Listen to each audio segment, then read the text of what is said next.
Good morning. Good morning, ma'am. Morning. Good morning, ma'am. Good morning. Good morning, ma'am. Morning. Good morning. Morning. Good morning, ma'am. Morning.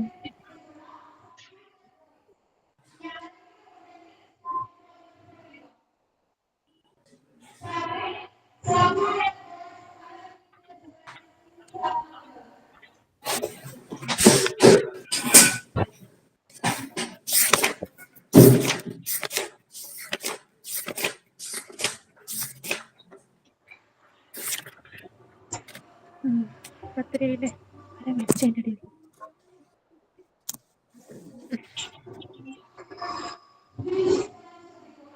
വേറെ മിസ്സേജ്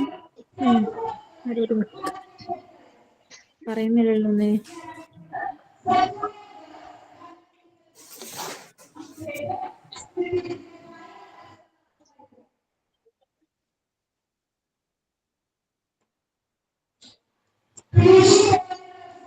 Morning.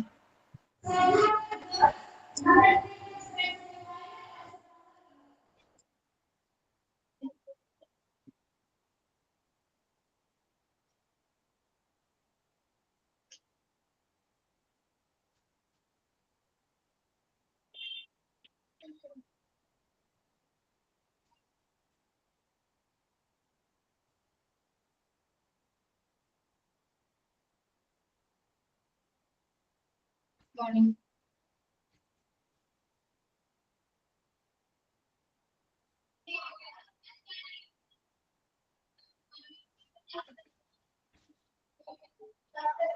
Good morning.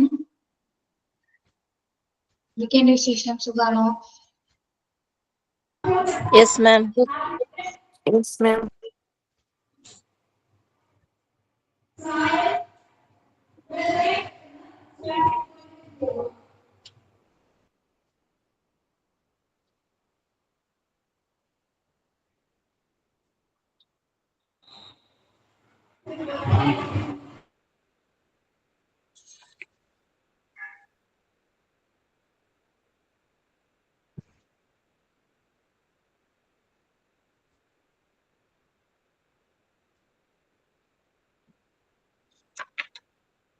കുറച്ച് കുട്ടികളും കൂടി കയറട്ടെ കേട്ടോ. നമുക്ക് start ചെയ്യാം. Good morning ma'am. Good morning. Okay.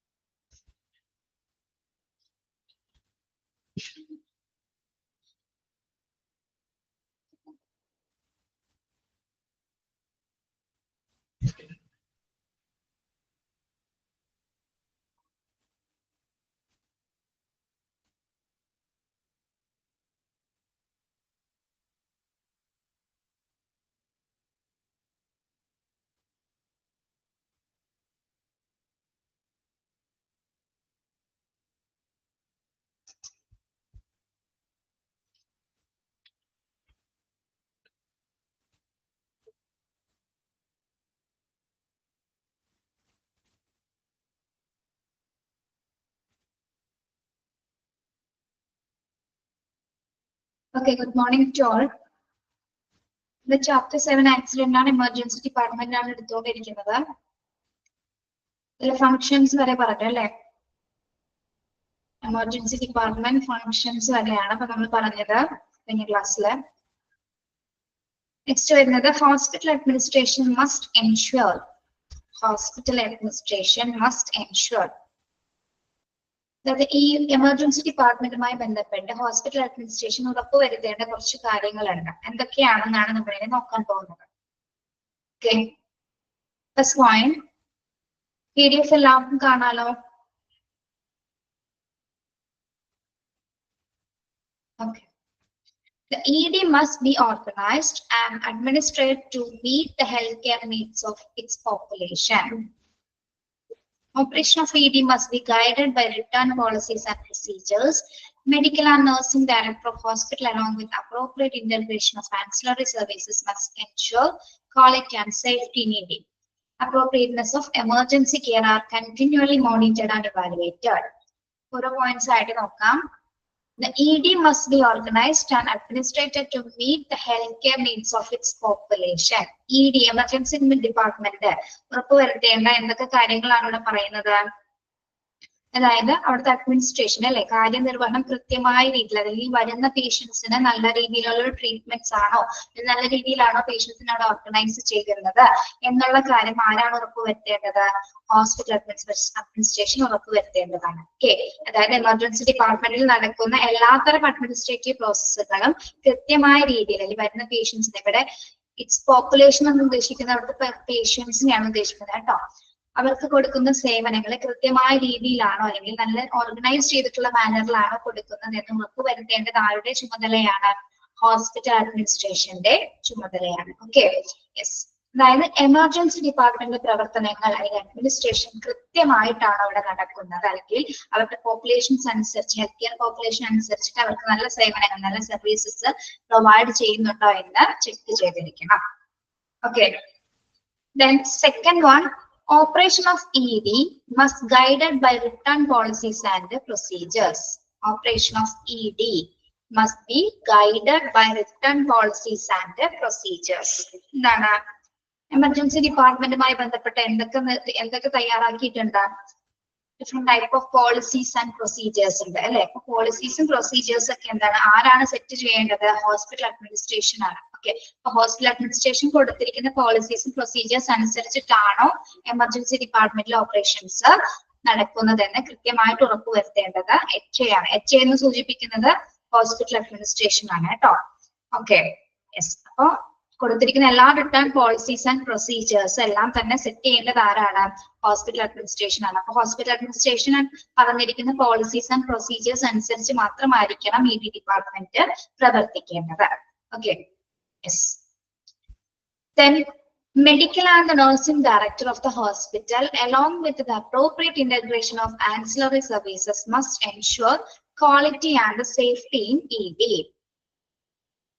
Medical and the nursing director of the hospital, along with the appropriate integration of ancillary services, must ensure quality and safety in ED.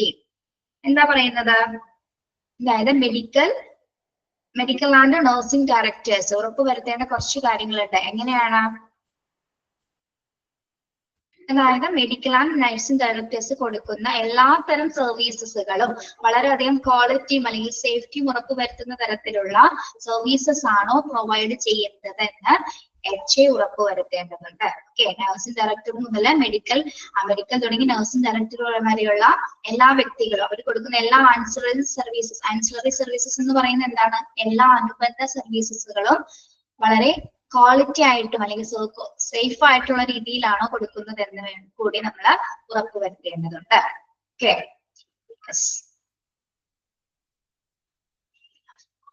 then appropriateness of emergency care are continually monitored and evaluated. Appropriateness of emergency care are continually monitored and evaluated. എന്താണ് പറയുന്നത്?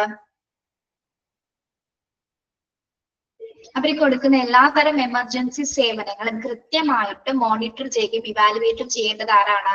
HA ആണ് കേട്ടോ. Emergency ഡിപ്പാർട്ട്മെന്റിൽ കൊടുക്കുന്ന എല്ലാത്തരം emergency സേവനങ്ങളും കൃത്യമായിട്ട് monitor ചെയ്യണമെങ്കിൽ അവരുടെ പ്രവർത്തനങ്ങൾ അവർ കൃത്യമായിട്ടാണോ ചെയ്യുന്നത് എന്ന് കൃത്യമായിട്ട് ആര് ഇവാലുവേറ്റ് ചെയ്തിട്ടുണ്ടായിരിക്കണം? ആരാണ് ഇവാലുവേറ്റ് ചെയ്യേണ്ടത്? ആരാണ്? പ്രത്യേകിച്ച് ഹോസ്പിറ്റൽ അഡ്മിനിസ്ട്രേഷൻ അല്ലെങ്കിൽ HAയുടെ സ്റ്റാഫുകളായിരിക്കണം എമർജൻസി ഡിപ്പാർട്ട്മെന്റിലെ എല്ലാത്തരം മോണിറ്ററിംഗും അല്ലെങ്കിൽ എല്ലാത്തരം ഇവാലുവേഷനും കൈകാര്യം ചെയ്യേണ്ടത്. ഓക്കെ, ഒന്നുകൂടി നോക്കാം. ഫസ്റ്റ് പോയിന്റ് എന്തായിരുന്നു പറഞ്ഞത്? ED ഉറപ്പുവരുത്തേണ്ട ഫസ്റ്റ് കാര്യം എന്താണ്? എമർജൻസി ഡിപ്പാർട്ട്മെന്റ് എല്ലാത്തരം അഡ്മിനിസ്ട്രേറ്റീവ് ആയിട്ടുള്ള പ്രോസസ്, എല്ലാത്തരം കാര്യനിർവഹണങ്ങളും അല്ലെങ്കിൽ നല്ല രീതിയിലുള്ള പേഷ്യന്റ് കെയർ ആണോ അവിടെ കൊടുക്കുന്നത്, നല്ല രീതിയിൽ ഓർഗനൈസ് ചെയ്തിട്ടാണോ അവരവിടെ സർവീസസ് പ്രൊവൈഡ് ചെയ്തതെന്ന് ഉറപ്പുവരുത്തേണ്ടത് ആരാണ്? ഹോസ്പിറ്റൽ അഡ്മിനിസ്ട്രേഷൻ ആണ്. ഓക്കെ, അതാണ് ഫസ്റ്റ് പോയിന്റ് എന്ന് പറയുന്നത്. ക്ലിയർ ആണോ? അത് ഫസ്റ്റ് പോയിന്റ്.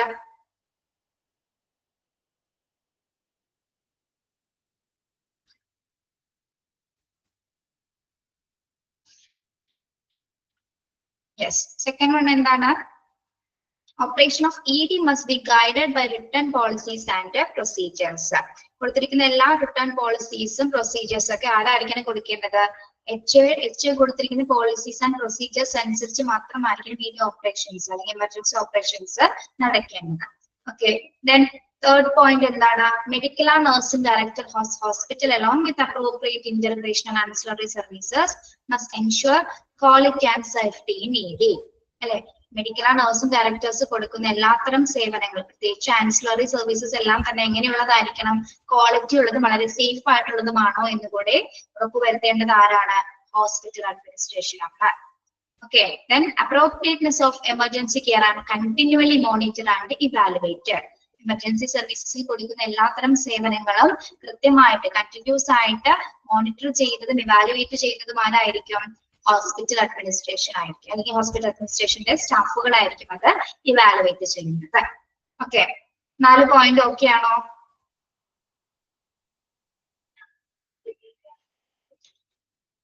മനസ്സിലായോ നിങ്ങൾക്ക് 4 പോയിന്റ്സും?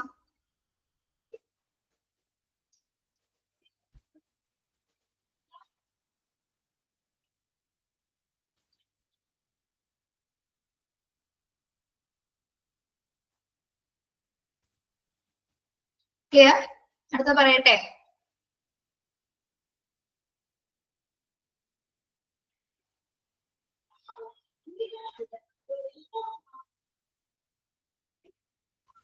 ഓക്കെ, എന്താണ് രാവിലെ തന്നെ ഒരു ഉഷാറില്ലാത്ത ക്ലാസ്സിലിരിക്കണേ? എന്ത് പറ്റി? ഓക്കെ ആണോ?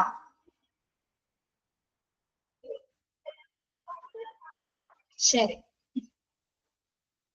The medical director should oversee all aspects of the practice of emergency medicine in ED. The medical director should oversee all aspects of the practice of emergency medicines in ED. എന്താ പറയുന്നത്? അതായത് ED-ലെ എല്ലാത്തരം practice, emergency practices, പ്രത്യേകിച്ച് emergency മെഡിസിന്റെ കാര്യത്തിൽ, അതായത് നമ്മുടെ medicine staff, അവിടെ emergency ഡിപ്പാർട്ട്മെന്റിലെ എല്ലാ സ്റ്റാഫുകളും മെഡിക്കേഷൻസ് ഒക്കെ കൃത്യമായി ചെക്ക് ചെയ്തിട്ടാണോ കൊടുക്കുന്നത്, കൃത്യ ടൈമിലാണോ കൊടുക്കുന്നത്, അല്ലെങ്കിൽ എക്സ്പയറി ഡേറ്റ് ആയ മരുന്നുകളാണോ, അല്ലെങ്കിൽ കറക്റ്റ് ടൈം ഷെഡ്യൂൾ കൊടുത്തിട്ടുണ്ടാവില്ല, ഓരോ പേഷ്യൻസിന് കൊടുക്കേണ്ട ടൈം ഷെഡ്യൂൾ ഉണ്ടായിരിക്കും മരുന്നുകൾ കൊടുക്കേണ്ട. ആ സമയത്തൊക്കെ തന്നെ കൃത്യമായിട്ട് തന്നെയാണോ മെഡിസിൻസ് ഒക്കെ പ്രൊവൈഡ് ചെയ്യുന്നത് എന്നുള്ള കാര്യങ്ങൾ കൂടി ആരാണ് ഓവർസീ ചെയ്യുന്നത്?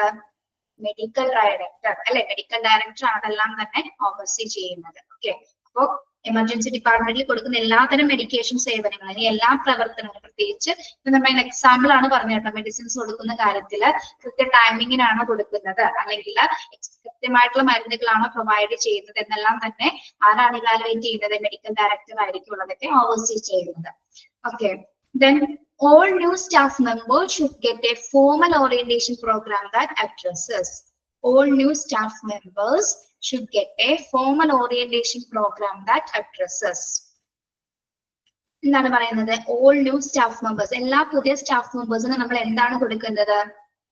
ഒരു ഓറിയന്റേഷൻ പ്രോഗ്രാം. പ്രധാനമായിട്ടും എമർജൻസി ഡിപ്പാർട്ട്മെന്റുമായി ബന്ധപ്പെട്ട് വരുന്ന എല്ലാ സ്റ്റാഫുകൾക്കും നമ്മളൊരു ഓറിയന്റേഷൻ പ്രോഗ്രാം കൊടുക്കണം. എന്തിനു വേണ്ടിയാണ് ഓറിയന്റേഷൻ പ്രോഗ്രാം കൊടുക്കുന്നത്? ഇതിനു വേണ്ടിയിട്ടാണ് എമർജൻസി ഡിപ്പാർട്ട്മെന്റിന്റെ സർവീസസ് എന്തൊക്കെയാണ്, അല്ലെങ്കിൽ അതിന്റെ കുറച്ചുകൂടി അവർ വളരെ സ്കിൽഡ് ആയിട്ട് ബിഹേവ് ചെയ്ത് അല്ലെങ്കിൽ പെരുമാറുന്നതിനും, അല്ലെങ്കിൽ അവർക്ക് നല്ല സർവീസസ് അവിടെ കൊടുക്കാനായിട്ട് കുറച്ചും കൂടി എന്താണ് അവരെ നമ്മള് കുറച്ചുകൂടി ക്യാപ്പബിൾ ആക്കി മാറ്റണം അല്ലെ. ഇതൊക്കെ പ്രോഗ്രാംസ് അല്ലെങ്കിൽ എമർജൻസി സിറ്റുവേഷൻ വന്നു കഴിഞ്ഞാൽ എങ്ങനെയായിരിക്കണം സ്റ്റാഫുകൾ ബിഹേവ് ചെയ്യേണ്ടത് എന്നതുമായി ബന്ധപ്പെട്ട ഒരു ഓറിയന്റഡ് പ്രോഗ്രാംസ് കൂടി നമ്മള് സ്റ്റാഫുകൾക്ക് ഇവിടെ പ്രൊവൈഡ് ചെയ്യുന്നത്. പ്രത്യേകിച്ച് പുതിയ സ്റ്റാഫുകൾ അല്ലെ, ന്യൂ സ്റ്റാഫുകൾ, പുതിയ സ്റ്റാഫുകൾ വരുന്ന സമയത്ത് അവർക്ക് വേണ്ട പ്രത്യേകമായിട്ടുള്ള ഓറിയന്റേഷൻ പ്രോഗ്രാംസുകൾ പ്രൊവൈഡ് ചെയ്യും. Okay, then the mission of the institution. The mission of the institution എന്ന് പറഞ്ഞാൽ എന്താണ് മിഷൻ എന്ന് പറയുന്നത്? മിഷൻ ആൻഡ് വിഷൻ എന്ന് കേട്ടിട്ടില്ലേ നിങ്ങള്? എന്താണ് മിഷൻ? ലക്ഷ്യം അല്ലെങ്കിൽ ദൗത്യം എന്ന് പറയുന്നത് അല്ലെ. Okay, yes. അപ്പൊ എമർജൻസി ഡിപ്പാർട്ട്മെന്റിനെ സംബന്ധിച്ചിടത്തോളം അവരുടെ മെയിൻ മിഷൻ എന്തായിരിക്കും? എന്തായിരിക്കും എമർജൻസി ഡിപ്പാർട്ട്മെന്റിന്റെ ലക്ഷ്യം എന്ന് പറയുന്നത്? ലൈഫ് സേവിംഗ് ആണ് അല്ലെ. പേഷ്യൻസിന്റെ വരുന്ന എമർജൻസി ആയിട്ട് വരുന്ന എല്ലാ കേസുകളും സേവ് ചെയ്യുക എന്നുള്ള ദൗത്യമാണ് എമർജൻസി ഡിപ്പാർട്ട്മെന്റ് കൈകാര്യം ചെയ്യുന്നത് അല്ലെ. മാത്രമല്ല ഒരു വളരെ എന്താണ് ഒരു ഹെൽത്ത് ആൻഡ് ട്രീറ്റ്മെന്റ് അല്ലെ, നല്ല രീതിയിലുള്ള ട്രീറ്റ്മെന്റ് പ്രൊവൈഡ് ചെയ്യാൻ സാധിക്കുന്നത്. എസ്പെഷ്യലി എന്താണ് ഏറ്റവും ഇമ്പോർട്ടന്റ് ആയിട്ട് ലൈഫ് സേവ് ചെയ്യാന്നാണ് എന്ത് എമർജൻസി ഡിപ്പാർട്ട്മെന്റ് പ്രാഥമികമായിട്ടുള്ള ഉത്തരവാദിത്വം എന്ന് പറയുന്നത്. ഓക്കെ, അപ്പൊ ആ ഒരു മിഷൻ, ഇൻസ്റ്റിറ്റ്യൂഷന്റെ മിഷൻ അനുസരിച്ചിട്ട് ED ഡിപ്പാർട്ട്മെന്റിന്റെ മിഷൻ അനുസരിച്ചിട്ടാണോ എമർജൻസി ഡിപ്പാർട്ട്മെന്റ് പ്രവർത്തിക്കുന്നതെന്ന് കൂടി അവിടെ ED ഉറപ്പുവരുത്തുക അല്ലെങ്കിൽ അഡ്മിനിസ്ട്രേഷൻ ഉറപ്പുവരുത്തേണ്ടതുണ്ട്. Okay, then standard operating procedures of the ED. Standard operating procedures. ഈ സ്റ്റാൻഡേർഡ് ഓപ്പറേറ്റിംഗ് പ്രൊസീജിയേഴ്സിനെ നമ്മൾ SOP എന്ന് പറയും. SOP എന്ന് കുറച്ചും ഡീറ്റെയിൽ ആയിട്ട് നമ്മൾ അടുത്ത ഭാഗത്ത് പഠിക്കും. SOP എന്ന് പറയുന്നത് എന്താണ്? Standard operating procedure of the ED എന്ന് പറയുന്നത് എന്താണ് ഓപ്പറേറ്റിംഗ് പ്രൊസീജിയേഴ്സ്? അതായത് ED ഡിപ്പാർട്ട്മെന്റിലെ എല്ലാത്തരം സ്റ്റാൻഡേർഡ് ആയിട്ടുള്ള നടപടിക്രമങ്ങളെല്ലാം തന്നെ പാലിക്കുന്നുണ്ട്, അല്ലെങ്കിൽ അത്രയും കൃത്യമായിട്ടുള്ള പ്രൊസീജിയേഴ്സ് ആണ് അവിടെ പാലിക്കുന്നുണ്ട് എന്നുള്ളത് ഹോസ്പിറ്റൽ അഡ്മിനിസ്ട്രേഷൻ ആണ് ഉറപ്പുവരുത്തേണ്ടത്. ഓക്കെ, കൊടുത്തിരിക്കുന്നത് അതായത് ഓരോ ഡിപ്പാർട്ട്മെന്റ്സിന് എന്തുണ്ടായിരിക്കും? പോളിസീസ് ആൻഡ് പ്രൊസീജിയേഴ്സ് ഉണ്ടായിരിക്കും. പ്രത്യേകിച്ച് എമർജൻസി ഡിപ്പാർട്ട്മെന്റിന് എന്താണ് വ്യത്യസ്തമായ രീതിയിലുള്ള പ്രൊസീജിയേഴ്സ് ആൻഡ് പോളിസീസ് ആണ് ഉള്ളത്. അപ്പോൾ അത് അവർ കൃത്യമായിട്ട് പാലിക്കുന്നുണ്ടോ, അല്ലെങ്കിൽ സ്റ്റാൻഡേർഡ് ആയിട്ടുള്ള ഓപ്പറേറ്റിംഗ് പ്രൊസീജിയേഴ്സ് തന്നെയാണ് അവർ ഫോളോ ചെയ്യുന്നത് എന്ന് കൂടി HA ഉറപ്പുവരുത്തേണ്ടതുണ്ട്. Okay, clear? മനസ്സിലായോ? Yes. Responsibilities of each member of the ED staff. Responsibility of each member of the ED staff. എന്താ പറയുന്നത്? Responsibility of the each member of ED staff എന്ന് പറഞ്ഞാൽ എന്താണ്? ഓരോ വ്യക്തികൾക്കും, പ്രത്യേകിച്ച് എമർജൻസി ഡിപ്പാർട്ട്മെന്റിൽ വർക്ക് ചെയ്യുന്ന ഓരോ സ്റ്റാഫുകൾക്ക് എന്താണ്? ഓരോ ഇൻഡിവിജ്വൽസിന് അവർക്ക് സെപ്പറേറ്റഡ് ആയിട്ടുള്ള റെസ്പോൺസിബിലിറ്റീസ് ഉണ്ടായിരിക്കും, അല്ലെ, ഉത്തരവാദിത്തങ്ങൾ ഉണ്ടായിരിക്കും. അതൊക്കെ കൃത്യമായ രീതിയിൽ തന്നെയാണ് അവര് നടപ്പിലാക്കുന്നത് എന്ന് കൂടി HA ഉറപ്പുവരുത്തേണ്ടതുണ്ട്. ഓക്കെ, പേഷ്യന്റ് കെയർ ആണെങ്കിലും അല്ലെങ്കിൽ എമർജൻസി സിറ്റുവേഷൻസ്, ഹാൻഡ്ലിംഗ് സിറ്റുവേഷൻസിലൊക്കെ എന്തൊക്കെ റെസ്പോൺസിബിലിറ്റീസ് അവർ ചെയ്യേണ്ടതുണ്ട്, പേഷ്യൻസിനെ മറ്റു ഡിപ്പാർട്ട്മെന്റിലേക്ക് കൊണ്ടുപോകുന്നത്, എല്ലാത്തരം ഡ്യൂട്ടീസുകളും ഓരോ സ്റ്റാഫുകൾക്ക് നിർണ്ണയിച്ചിട്ടുണ്ടാവും. അതെല്ലാം തന്നെ അവർ കൃത്യമായിട്ടാണോ ചെയ്യുന്നതെന്ന് ഉറപ്പുവരുത്തുന്നതും ആരാണ്? HA ആണ്, അല്ലെങ്കിൽ ഹോസ്പിറ്റൽ അഡ്മിനിസ്ട്രേഷൻ അത് മസ്റ്റ് ആയിട്ട് ഉറപ്പുവരുത്തേണ്ടതാണ്. Okay, yes. Next, staff must improve their professional knowledge and skill. Staff must improve their professional knowledge and skill. ഇവിടെ ഏത് സ്റ്റാഫുകളെയാണ് നമ്മൾ ഉദ്ദേശിക്കുന്നത്? ഏത് സ്റ്റാഫുകളെയാണ്?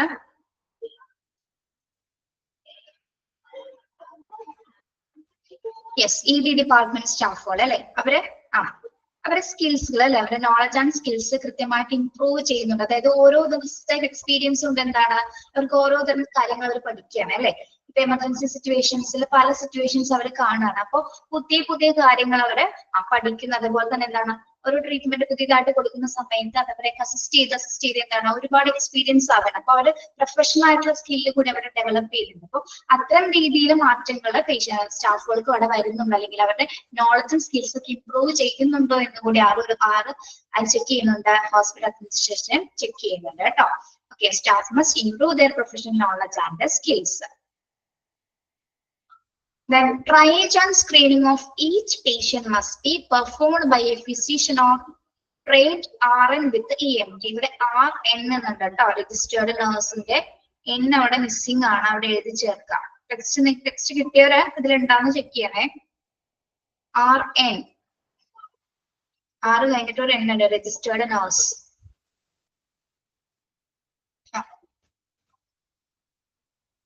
ട്രയേജ് എന്നത് എന്താണെന്ന് നമ്മൾ എത്രയോ വട്ടം ക്ലാസ്സിൽ പറഞ്ഞു. എന്താണ് ട്രയേജ് എന്ന് പറയുന്നത്? സോർട്ട് ഓഫ് എ പേഷ്യന്റ് ആണ്. പേഷ്യൻസിന്റെ ഗുരുതരാവസ്ഥ അനുസരിച്ച് നമ്മൾ പേഷ്യൻസിനെ സോർട്ട് ഔട്ട് ചെയ്യുന്ന അല്ലെങ്കിൽ ഡിവൈഡ് ചെയ്യുന്ന ഒരു പ്രോസസ് ആണ് എന്ത് ട്രയേജ് എന്ന് പറയുന്നത് കേട്ടോ. ഓക്കെ, അപ്പൊ ആറിന് ഇപ്പുറത്തെ ഒരു N ഉണ്ട് കേട്ടോ. ഇവിടെ PDF അത് മിസ്സിംഗ് ആണെന്ന് നിങ്ങൾ എഴുതാം. നോക്കാം. Triage and screening of each patient must be performed by a physician or trained RN with EMT. എന്ന് പറഞ്ഞാൽ എന്താണ്? EMT എന്താണെന്ന് നമ്മൾ കഴിഞ്ഞ ക്ലാസ്സിൽ പറഞ്ഞിരുന്നു. EMT ആരാണ്? EMT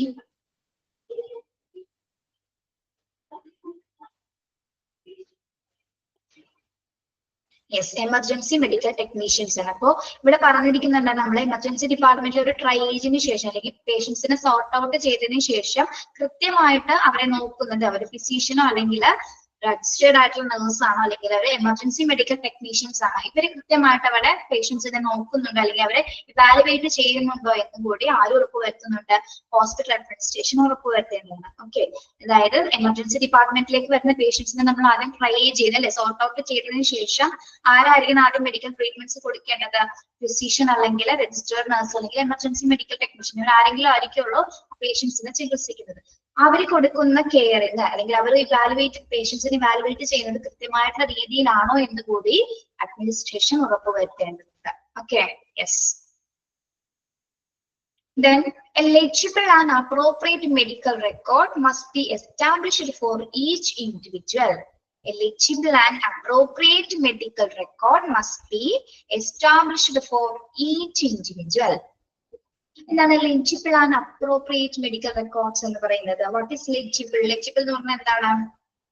നമ്മൾ ചില ഡോക്ടേഴ്സ് ഒക്കെ എഴുതുന്ന മെഡിക്കൽ റിപ്പോർട്ട്സുകൾ നമുക്ക് വായിക്കാൻ പറ്റാറുണ്ടോ? ഇല്ല അല്ലെ, അവർ എഴുതുന്ന കാര്യങ്ങൾ നമുക്ക് എന്താന്ന് പോലും ചിലപ്പോൾ തിരിച്ചറിയാൻ പറ്റാറില്ല.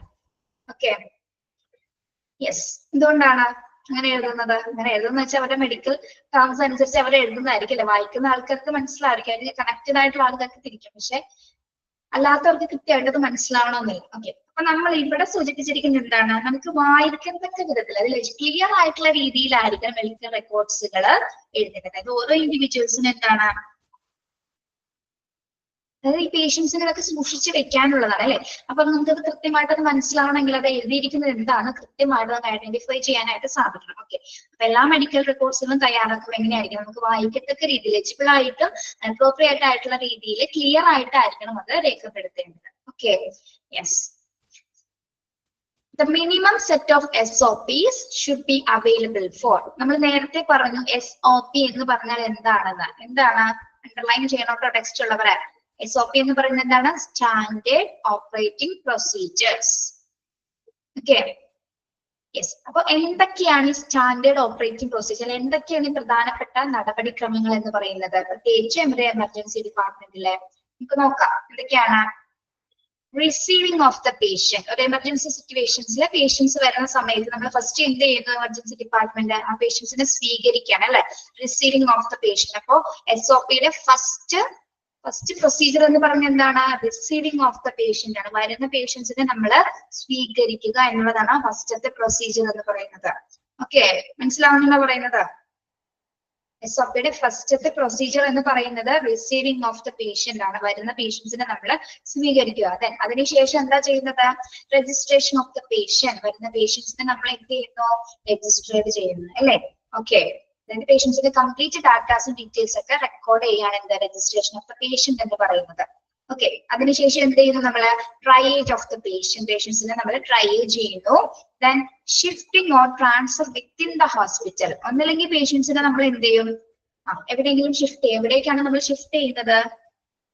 ഇപ്പൊ കാർഡിയാക് അറസ്റ്റ് വന്നൊരു പേഷ്യന്റ് ആണെങ്കിൽ നമ്മൾ ആ പേഷ്യൻസിനെ എങ്ങോട്ടേക്കായിരിക്കും മാറ്റുന്നത്? Within the hospital. ഹോസ്പിറ്റലിനകത്ത് തന്നെ നമ്മൾ ട്രാൻസ്ഫർ ചെയ്യും. എവിടേക്കാണ് മാറ്റുന്നത്? കാർഡിയാക് അറസ്റ്റ് അല്ലെങ്കിൽ അറ്റാക്ക് വന്നൊരു പേഷ്യൻസിനെ നമ്മൾ എങ്ങോട്ടായിരിക്കും മാറ്റുന്നത്? ED വന്നൊരു പേഷ്യന്റ് ആണ് കാർഡിയാക് അറസ്റ്റ് ആയിട്ട്, ആളെ എങ്ങോട്ടും നമ്മൾ മാറ്റും? കാർഡിയോളജി ഡിപ്പാർട്ട്മെന്റിലേക്ക് അല്ലെ. ഇതില് കാർഡിയോളജി ഡിപ്പാർട്ട്മെന്റിലേക്കായിരിക്കും നമ്മൾ ആ പേഷ്യൻസിനെ മാറ്റുന്നത്. ഇപ്പൊ പെട്ടെന്ന് വരുന്ന ലേബർ പേഷ്യൻസ് ആണെങ്കിലും എന്താണ്, ആദ്യം എമർജൻസി ഡിപ്പാർട്ട്മെന്റിലേക്ക് വന്നിട്ട് നമ്മൾ എന്ത് ചെയ്യും? ലേബർ റൂമിലേക്ക് അല്ലെങ്കിൽ ഓപ്പറേഷൻ തിയേറ്റേഴ്സിലേക്കായിരിക്കും പെട്ടെന്ന് മാറ്റുന്നത്. Okay, yes. അപ്പൊ നാലാമത്തെ നടപടിക്രമങ്ങൾ എന്ന് പറഞ്ഞാൽ എന്താണ്? വരുന്ന പേഷ്യൻസിനെ ഏത് ഡിപ്പാർട്ട്മെന്റ്സിലേക്കാണോ അതാത് ഡിപ്പാർട്ട്മെന്റിലേക്ക് നമ്മൾ എന്ത് ചെയ്യുന്നു? ട്രാൻസ്ഫർ ചെയ്യുന്നു. ഓക്കെ, പിന്നെ അടുത്ത നടപടിക്രമം എന്ന് പറയുന്നത് എന്താണ്? Referral of the patient. Referral of the patient എന്ന് പറഞ്ഞാൽ എന്താണ്? Referral of the patient in case നമ്മള് നോക്കിയതിനു ശേഷം എന്തെങ്കിലും തരത്തിൽ പേഷ്യൻസിന് അവിടെ ഫെസിലിറ്റീസ് കുറവാണെങ്കിൽ എന്ത് ചെയ്യും? നമ്മൾ മറ്റൊരു ഹോസ്പിറ്റലിലേക്ക് പേഷ്യൻസിന് എന്ത് ചെയ്യും? റെഫർ ചെയ്യും അല്ലെ. മറ്റു ഹോസ്പിറ്റലിലേക്ക് നമ്മൾ എന്ത് ചെയ്യും? ലിറ്റ, സാമുവൽ വീഡിയോ ഓൺ ആണ് കേട്ടോ. എവിടെയെങ്കിലും ഇരുന്ന് ക്ലാസ് അറ്റൻഡ് ചെയ്യുക കേട്ടോ. ഓടി നടക്കുക. പറ്റിയതോ? നിങ്ങൾ എവിടെയെങ്കിലും ഇരുന്ന് സമാധാനമായിട്ട് ക്ലാസ് അറ്റൻഡ് ചെയ്യുക കേട്ടോ. 1 മണിക്കൂറല്ല, 1 മണിക്കൂർ അതിനു വേണ്ടി ഒന്ന് മാറ്റി വയ്ക്കണേ.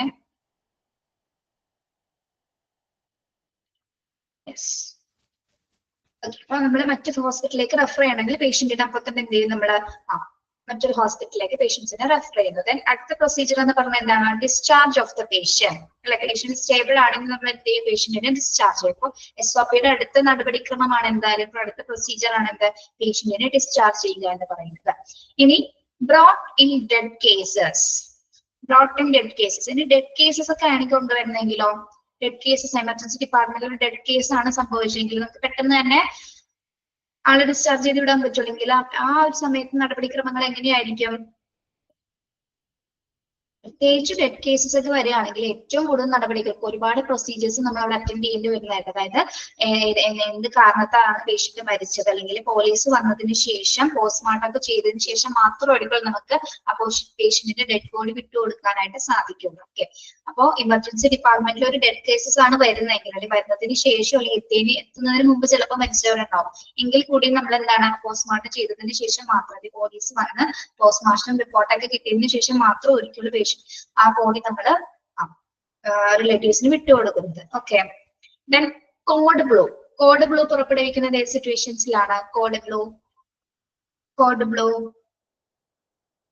അറിയാമോ? കോഡ് ബ്ലൂ കാർഡിയാക് അറസ്റ്റ് ഉണ്ടാവുന്ന സമയത്ത്, അല്ലെങ്കിൽ ഹാർട്ട് അറ്റാക്സ് ഉണ്ടാവുന്ന സമയത്താണ് കാർഡിയാക് അറസ്റ്റ് ആണ് കേട്ടോ. കാർഡിയാക് അറസ്റ്റ് ഉണ്ടാവുന്ന സമയത്താണ് നമ്മള് കോഡ് ബ്ലൂ പുറപ്പെടുവിക്കുന്നത്.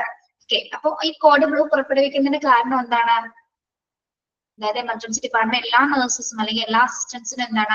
എത്രയും പെട്ടെന്ന് അവർ പ്രിപ്പയർഡ് ആവുന്നതിന് വേണ്ടിയിട്ടാണ്, അല്ലെങ്കിൽ മറ്റു കാര്യങ്ങൾ എല്ലാ ടെക്നീഷ്യൻസിനും അലേർട്ടേഷൻ കൊടുക്കുന്നതിന് വേണ്ടിയിട്ടാണ് നമ്മൾ കോഡ് ബ്ലൂ പുറപ്പെടുവിക്കുന്നത്. നമ്മൾ ഡിസാസ്റ്റർ മാനേജ്മെന്റ് എന്നൊരു ചാപ്റ്റർ പഠിക്കും 4th മൊഡ്യൂളിലൊക്കെ. അപ്പൊ അതിൽ ഓരോ സിറ്റുവേഷൻസിലും ഏതൊക്കെ കോഡ് കളർസ് ആണ്, ഏതൊക്കെ റെസ്പോണ്ട് കളർ കോഡുകളാണ് നമ്മൾ പുറപ്പെടുവിക്കുന്നതെന്ന് നമ്മളത് പഠിക്കും കേട്ടോ. ലാസ്റ്റ് ഭാഗങ്ങളിലാണ് അതൊക്കെ. ഇവിടെ കോഡ് ബ്ലൂ എന്തിനു വേണ്ടിയിട്ടാണ്? കാർഡിയാക് അറസ്റ്റ് ഉണ്ടാവുന്ന സമയത്താണ് കോഡ് ബ്ലൂ പുറപ്പെടുവിക്കുന്നത്. Okay, yes. Then medico legal cases. എന്താണ് മെഡിക്കോ ലീഗൽ കേസസ്? നമ്മൾ പഠിച്ചതാണല്ലോ. മെഡിക്കോ ലീഗൽ കേസസ് ആണെങ്കിൽ എന്തൊക്കെ കാര്യങ്ങൾ ഉണ്ടായിരിക്കും? അതുമായി ബന്ധപ്പെട്ട എല്ലാ പ്രൊസീജിയേഴ്സും കഴിഞ്ഞതിന് ശേഷം മാത്രമായിരിക്കും നമുക്ക് പേഷ്യൻസിനെ ഡിസ്ചാർജ് ചെയ്യാനായിട്ട് സാധിക്കുള്ളൂ, അല്ലെ? Okay, yes. Accident case, assault, rape തുടങ്ങിയ കേസസുകളാണ് എന്തിൽ വരുന്നത്? മെഡിക്കോ ലീഗൽ കേസസിൽ വരുന്നത്, അല്ലെങ്കിൽ ട്രോമ. ഓക്കെ, നമ്മൾ കഴിഞ്ഞ ക്ലാസ്സിൽ പഠിച്ചിരുന്നു അല്ലെ? ഓക്കെ, മെഡിക്കോ ലീഗൽ കേസസുകൾ. ഇനി ക്ലിനിക്കൽ പ്രോട്ടോകോൾസ്. അടുത്ത പ്രൊസീജിയർ ആണ് ക്ലിനിക്കൽ പ്രോട്ടോകോൾസ് എന്ന് പറഞ്ഞാൽ എന്താണ്? ക്ലിനിക്കൽ പ്രോട്ടോകോൾസിൽ എന്തെല്ലാം കാര്യങ്ങൾ വരും?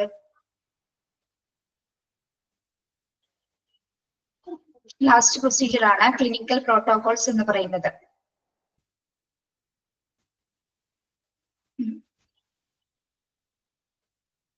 ഒരു രോഗി ട്രീറ്റ്മെന്റിന് വന്നതിന് ശേഷം എന്താണ്? ആള് മരിച്ചു എന്ന് വിചാരിക്കുക. ഡെത്ത് ആയാല് ആളുടെ ബോഡി നമ്മൾ എന്ത് ചെയ്യണം?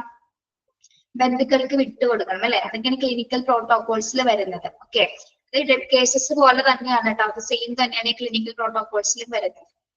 ഓക്കെ, ആ ലീഗൽ ഫോർമാലിറ്റീസ് ഒക്കെ എല്ലാം കഴിഞ്ഞതിന് ശേഷം മാത്രമേ നമുക്ക് ഹോസ്പിറ്റലിൽ നിന്ന് വിട്ടുപോകാനായിട്ട് സാധിക്കുള്ളൂ. ഒന്നുകൂടി നോക്കാം. Minimum set of SOPs should be available for. എന്തൊക്കെ സ്റ്റാൻഡേർഡ് ഓപ്പറേറ്റിംഗ് പ്രൊസീജിയേഴ്സ് ആണ് എവിടെയുള്ളത്? എമർജൻസി ഡിപ്പാർട്ട്മെന്റിലുള്ളതെന്നാണ് നമ്മൾ പറഞ്ഞത്. അപ്പോൾ എന്തൊക്കെയാണ് SOPയിലുള്ളത്? SOP എന്ന് നിങ്ങൾ മറന്നു പോകരുത് കേട്ടോ. എക്സ്പാൻഷൻ പഠിച്ചു വെക്കണം. Standard operating procedures. Okay, text കിട്ടിയ എല്ലാവർക്കും? ടെക്സ്റ്റ് കിട്ടാത്തവരുണ്ടോ? ഇനിയും എല്ലാവരും നിർബന്ധമായിട്ട് വാങ്ങിച്ചിരിക്കണം കേട്ടോ. Okay, yes. ദെൻ അണ്ടർലൈൻ ചെയ്ത് പോകാം കേട്ടോ. എന്തൊക്കെയാണ് SOPയിൽ വരുന്നത്? പേഷ്യന്റിനെ റിസീവ് ചെയ്യുക, രജിസ്റ്റർ ചെയ്യുക, പേഷ്യൻസിനെ ട്രൈ ചെയ്യുക, shifting transfer within the hospital, referral of the patient. Okay, കിട്ടും കേട്ടോ.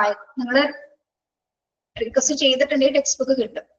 Discharge of the patient, brought in dead cases, code blue, medico legal cases and clinical protocols. For emergency ഡിപ്പാർട്ട്മെന്റുമായി ബന്ധപ്പെട്ട് വരുന്ന standard operating procedures ആണ് നമ്മളിപ്പോ പറഞ്ഞത്. Okay, അപ്പൊ ഈ എല്ലാ സ്റ്റാൻഡേർഡ് പ്രൊസീജിയേഴ്സും എമർജൻസി ഡിപ്പാർട്ട്മെന്റിൽ അത് കൃത്യമായ രീതിയിൽ തന്നെയാണോ നടക്കുന്നത് എന്ന് കൂടി ഹോസ്പിറ്റൽ അഡ്മിനിസ്ട്രേഷൻസ് എൻഷുർ ചെയ്യേണ്ടതുണ്ട്. Okay, yes.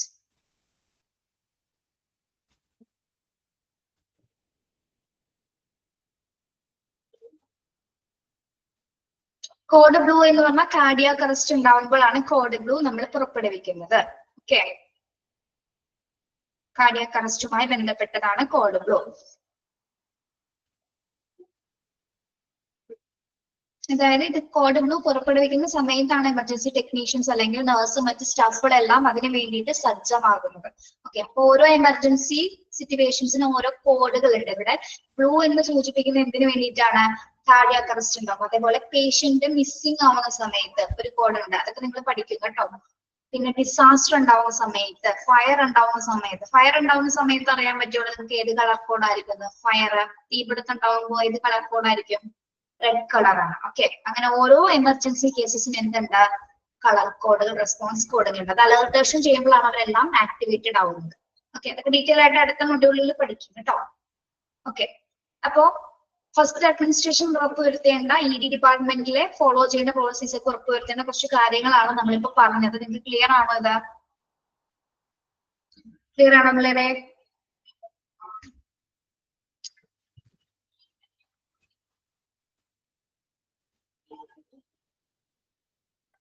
യെസ്, ക്ലിയർ ആണെങ്കിൽ ആണെന്നൊന്ന് പറയണേ. നിർബന്ധമായും പഠിച്ചു വെക്കേണ്ടത് SOPയിലാണ് കേട്ടോ. SOPയുടെ എന്തൊക്കെ കാര്യങ്ങളാണ്, സ്റ്റാൻഡേർഡ് ഓപ്പറേറ്റിംഗ് പ്രൊസീജിയേഴ്സ് എന്തൊക്കെയാണെന്നുള്ളത് നിങ്ങളൊന്ന് ബൈഹാർട്ട് ചെയ്ത് വെക്കേണ്ടതുണ്ട്. ഓക്കെ, നെക്സ്റ്റ് നോക്കാം. Quality indicators. എമർജൻസി ഡിപ്പാർട്ട്മെന്റിലെ ക്വാളിറ്റി അല്ലെങ്കിൽ അവിടെ കൊടുക്കുന്ന ഗുണനിലവാരം എത്രത്തോളം ഉണ്ട് എന്നുള്ളത് അളക്കാൻ വേണ്ടി നമ്മൾ ഉപയോഗിക്കുന്ന ഇൻഡിക്കേറ്റേഴ്സ് അഥവാ സൂചകങ്ങൾ അല്ലെ. ഒരു സാധനത്തിന്റെ ഇത് നോക്കാൻ വേണ്ടി, പ്രത്യേകിച്ച് എമർജൻസി നമ്മൾ അങ്ങനെ പറയില്ലേ, എന്തെങ്കിലും ഗുണനിലവാരം അളക്കാൻ വേണ്ടി നമ്മൾ കുറച്ച് സൂചകങ്ങൾ ഉപയോഗിച്ചിട്ടായിരിക്കും, അല്ലെങ്കിൽ അതിനെ ഡിറ്റർമിൻ ചെയ്യുന്ന കാര്യങ്ങൾ കൂടി നോക്കിയിട്ടായിരിക്കും അതിന്റെ ഗുണനിലവാരം നമ്മൾ അളക്കുന്നത്. ഇവിടെ ക്വാളിറ്റി ഇൻഡിക്കേറ്റേഴ്സ് എന്ന് സൂചിപ്പിക്കുന്നത് എന്താണ്? എമർജൻസി ഡിപ്പാർട്ട്മെന്റിന്റെ ക്വാളിറ്റി അല്ലെങ്കിൽ ഗുണനിലവാരം ഉറപ്പുവരുത്താനായിട്ട് നമ്മൾ ഉപയോഗിക്കുന്ന സൂചകങ്ങൾ എന്തൊക്കെയാണ്, അഥവാ ഇൻഡിക്കേറ്റേഴ്സ് എന്തൊക്കെയാണ്? ഓക്കെ, നോക്കാം ഓരോന്ന്. ഹെഡിങ് മനസ്സിലായോ? ക്വാളിറ്റി ഇൻഡിക്കേറ്റേഴ്സ് എന്താണ് സൂചിപ്പിക്കുന്നതെന്ന്? എമർജൻസി ഡിപ്പാർട്ട്മെന്റിന്റെ ക്വാളിറ്റി ഉറപ്പുവരുത്തുന്നതിനായിട്ട് നമ്മൾ ഉപയോഗിക്കുന്ന സൂചകങ്ങൾ അഥവാ ഇൻഡിക്കേറ്റേഴ്സ് എന്തൊക്കെയാണെന്നാണ് നോക്കുന്നത്. ഓക്കെ, പറഞ്ഞു വരുമ്പോ മനസ്സിലാവും. യെസ്, നോക്കാം. Unplanned reattendance rate, total time spent in emergency department, left without being seen, time to initial assessment, time to treatment, service experience. നിങ്ങൾക്ക് മനസ്സിലായില്ല ഹെഡിങ് പറഞ്ഞത്? ഇത്രയേ ഉള്ളൂ പിള്ളേരെ. ഒരു എമർജൻസി ഡിപ്പാർട്ട്മെന്റിൽ നല്ല രീതിയിലുള്ള സേവനങ്ങളാണോ അവർ കൊടുക്കുന്നതെങ്കിൽ ഇത്തരം ക്വാളിറ്റി കാര്യങ്ങൾ നോക്കിയിട്ടായിരിക്കും നമ്മൾ അത് ചെക്ക് ചെയ്യുന്നത്. ഓക്കെ, ഫസ്റ്റ് പോയിന്റ് എന്താണ്? Unplanned reattendance rate. Unplanned reattendance rate എന്ന് പറഞ്ഞാൽ ഇപ്പൊ ഒരു ദുരന്തമൊക്കെ സംഭവിച്ചു എന്ന് വിചാരിക്കുക, ഒരു ഡിസാസ്റ്റർ ഉണ്ടായെന്ന് വിചാരിക്കുക. അപ്പൊ നമ്മള് ഒരു പേഷ്യന്റ് ആയിരിക്കും വരുന്നത്. ഒരു ദുരന്തം ഉണ്ടാവുമ്പോൾ നമ്മൾ ന്യൂസിലൊക്കെ കണ്ടിട്ടില്ലേ, ഓവർഫ്ലോ ആയിരിക്കും അല്ലെ, പേഷ്യൻസിന്റെ ഓവർഫ്ലോ ആയിരിക്കും വരുന്നത്. അപ്പൊ ഒരു 5 പേഷ്യൻസ് ഒരു എമർജൻസിയിൽ വരുന്ന സമയത്ത് 5000 പേഷ്യൻസ് ഒരുമിച്ച് വന്നാല്, അതായത് നമ്മൾ ഉൾക്കൊള്ളുന്നതിന്റെ കപ്പാസിറ്റിയും കൂടുതൽ വന്നു കഴിഞ്ഞാൽ അവിടെ നല്ല സേവനങ്ങൾ ആ ഒരു സമയത്ത് അവർക്ക് കൊടുക്കാൻ പറ്റുന്നുണ്ടോ? കൊടുക്കാൻ പറ്റുന്നുണ്ടെങ്കിൽ എന്താണ്? ആ എമർജൻസി സർവീസ് നല്ല സേവനമാണ് അവിടെ പ്രൊവൈഡ് ചെയ്യുന്നതെന്ന് നമുക്ക് മനസ്സിലാക്കാം. ഓക്കെ, മനസ്സിലായോ? ഒരു ദുരന്തം ഉണ്ടാകുന്ന സമയത്ത് ഓവറായിട്ട് ഒരു പേഷ്യൻസ് വരുന്നു അല്ലെ, അത്തരം പേഷ്യൻസിന് ഒരേപോലെ സേവനങ്ങൾ കൊടുക്കാൻ പറ്റുന്നുണ്ടെങ്കിൽ ആ എമർജൻസി ഡിപ്പാർട്ട്മെന്റ് എന്താണ്? നല്ല രീതിയിലുള്ള സർവീസസ് ആണ് അവിടെ പ്രൊവൈഡ് ചെയ്യുന്നത് നമുക്ക് മനസ്സിലാക്കാം. അപ്പോൾ ആ സർവീസസ് മനസ്സിലാക്കാൻ വേണ്ടി നമ്മൾ ഉപയോഗിക്കുന്ന സൂചകമാണ് എന്ത്? അൺപ്ലാൻഡ് റീഅറ്റൻഡൻസ് റേറ്റ് എന്ന് പറയുന്നത്. പ്ലാൻ ചെയ്തിട്ടുള്ള അറ്റൻഡൻസ് അല്ല, അല്ലെങ്കിൽ പ്ലാൻ ചെയ്തിട്ടുള്ള പേഷ്യൻസ് മാത്രമല്ല അവിടെ ഉണ്ടായിരിക്കുക, എന്താണ്? ഓവർഫ്ലോ ആയിരിക്കും പേഷ്യൻസിന് ഉണ്ടായിരിക്കുക. ഓക്കെ, മനസ്സിലായത്? അത് മുൻകൂട്ടി ബുക്ക് ചെയ്യാതെ വരുന്ന പേഷ്യൻസ് ആണ് അതെല്ലാം അല്ലെ. ഓക്കെ, അപ്പൊ അവരെയൊക്കെ ഒരേപോലെ ട്രീറ്റ് ചെയ്യാൻ പറ്റുന്നുണ്ടെങ്കിൽ ആ എമർജൻസി അല്ലെങ്കിൽ ആ കാഷ്വാലിറ്റി എന്താണ്? നല്ല സേവനങ്ങളാണ് അവിടെ കൊടുക്കുന്നത് എന്ന് നമുക്ക് മനസ്സിലാക്കാം. ഓക്കെ, മനസ്സിലായോ ഫസ്റ്റ് പോയിന്റ്?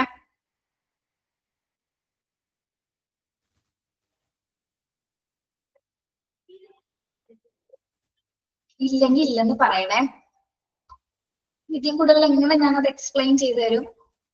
മനസ്സിലായില്ലേ നിങ്ങൾക്ക്? യെസ്, അടുത്തത് ഇനി ഈ എമർജൻസി സർവീസസിന്റെ ക്വാളിറ്റി നോക്കാൻ പോകുന്ന അടുത്ത സൂചകം എന്ന് പറയുന്നത് എന്താണെന്ന് നോക്കിയേ. Total time spend in emergency department. Total time spend in emergency department എന്ന് പറഞ്ഞാൽ എന്താണ്? ടോട്ടൽ ടൈം, എത്ര സമയം നമ്മൾ ട്രീറ്റ്മെന്റ് എടുക്കാൻ വേണ്ടി അവിടെ സ്പെൻഡ് ചെയ്യേണ്ടി വരും. നമ്മൾ ചില കാഷ്വാലിറ്റിയിലൊക്കെ പോയി നമുക്ക് കുറെ സമയം അവിടെ നിൽക്കേണ്ടി വരാറില്ലേ?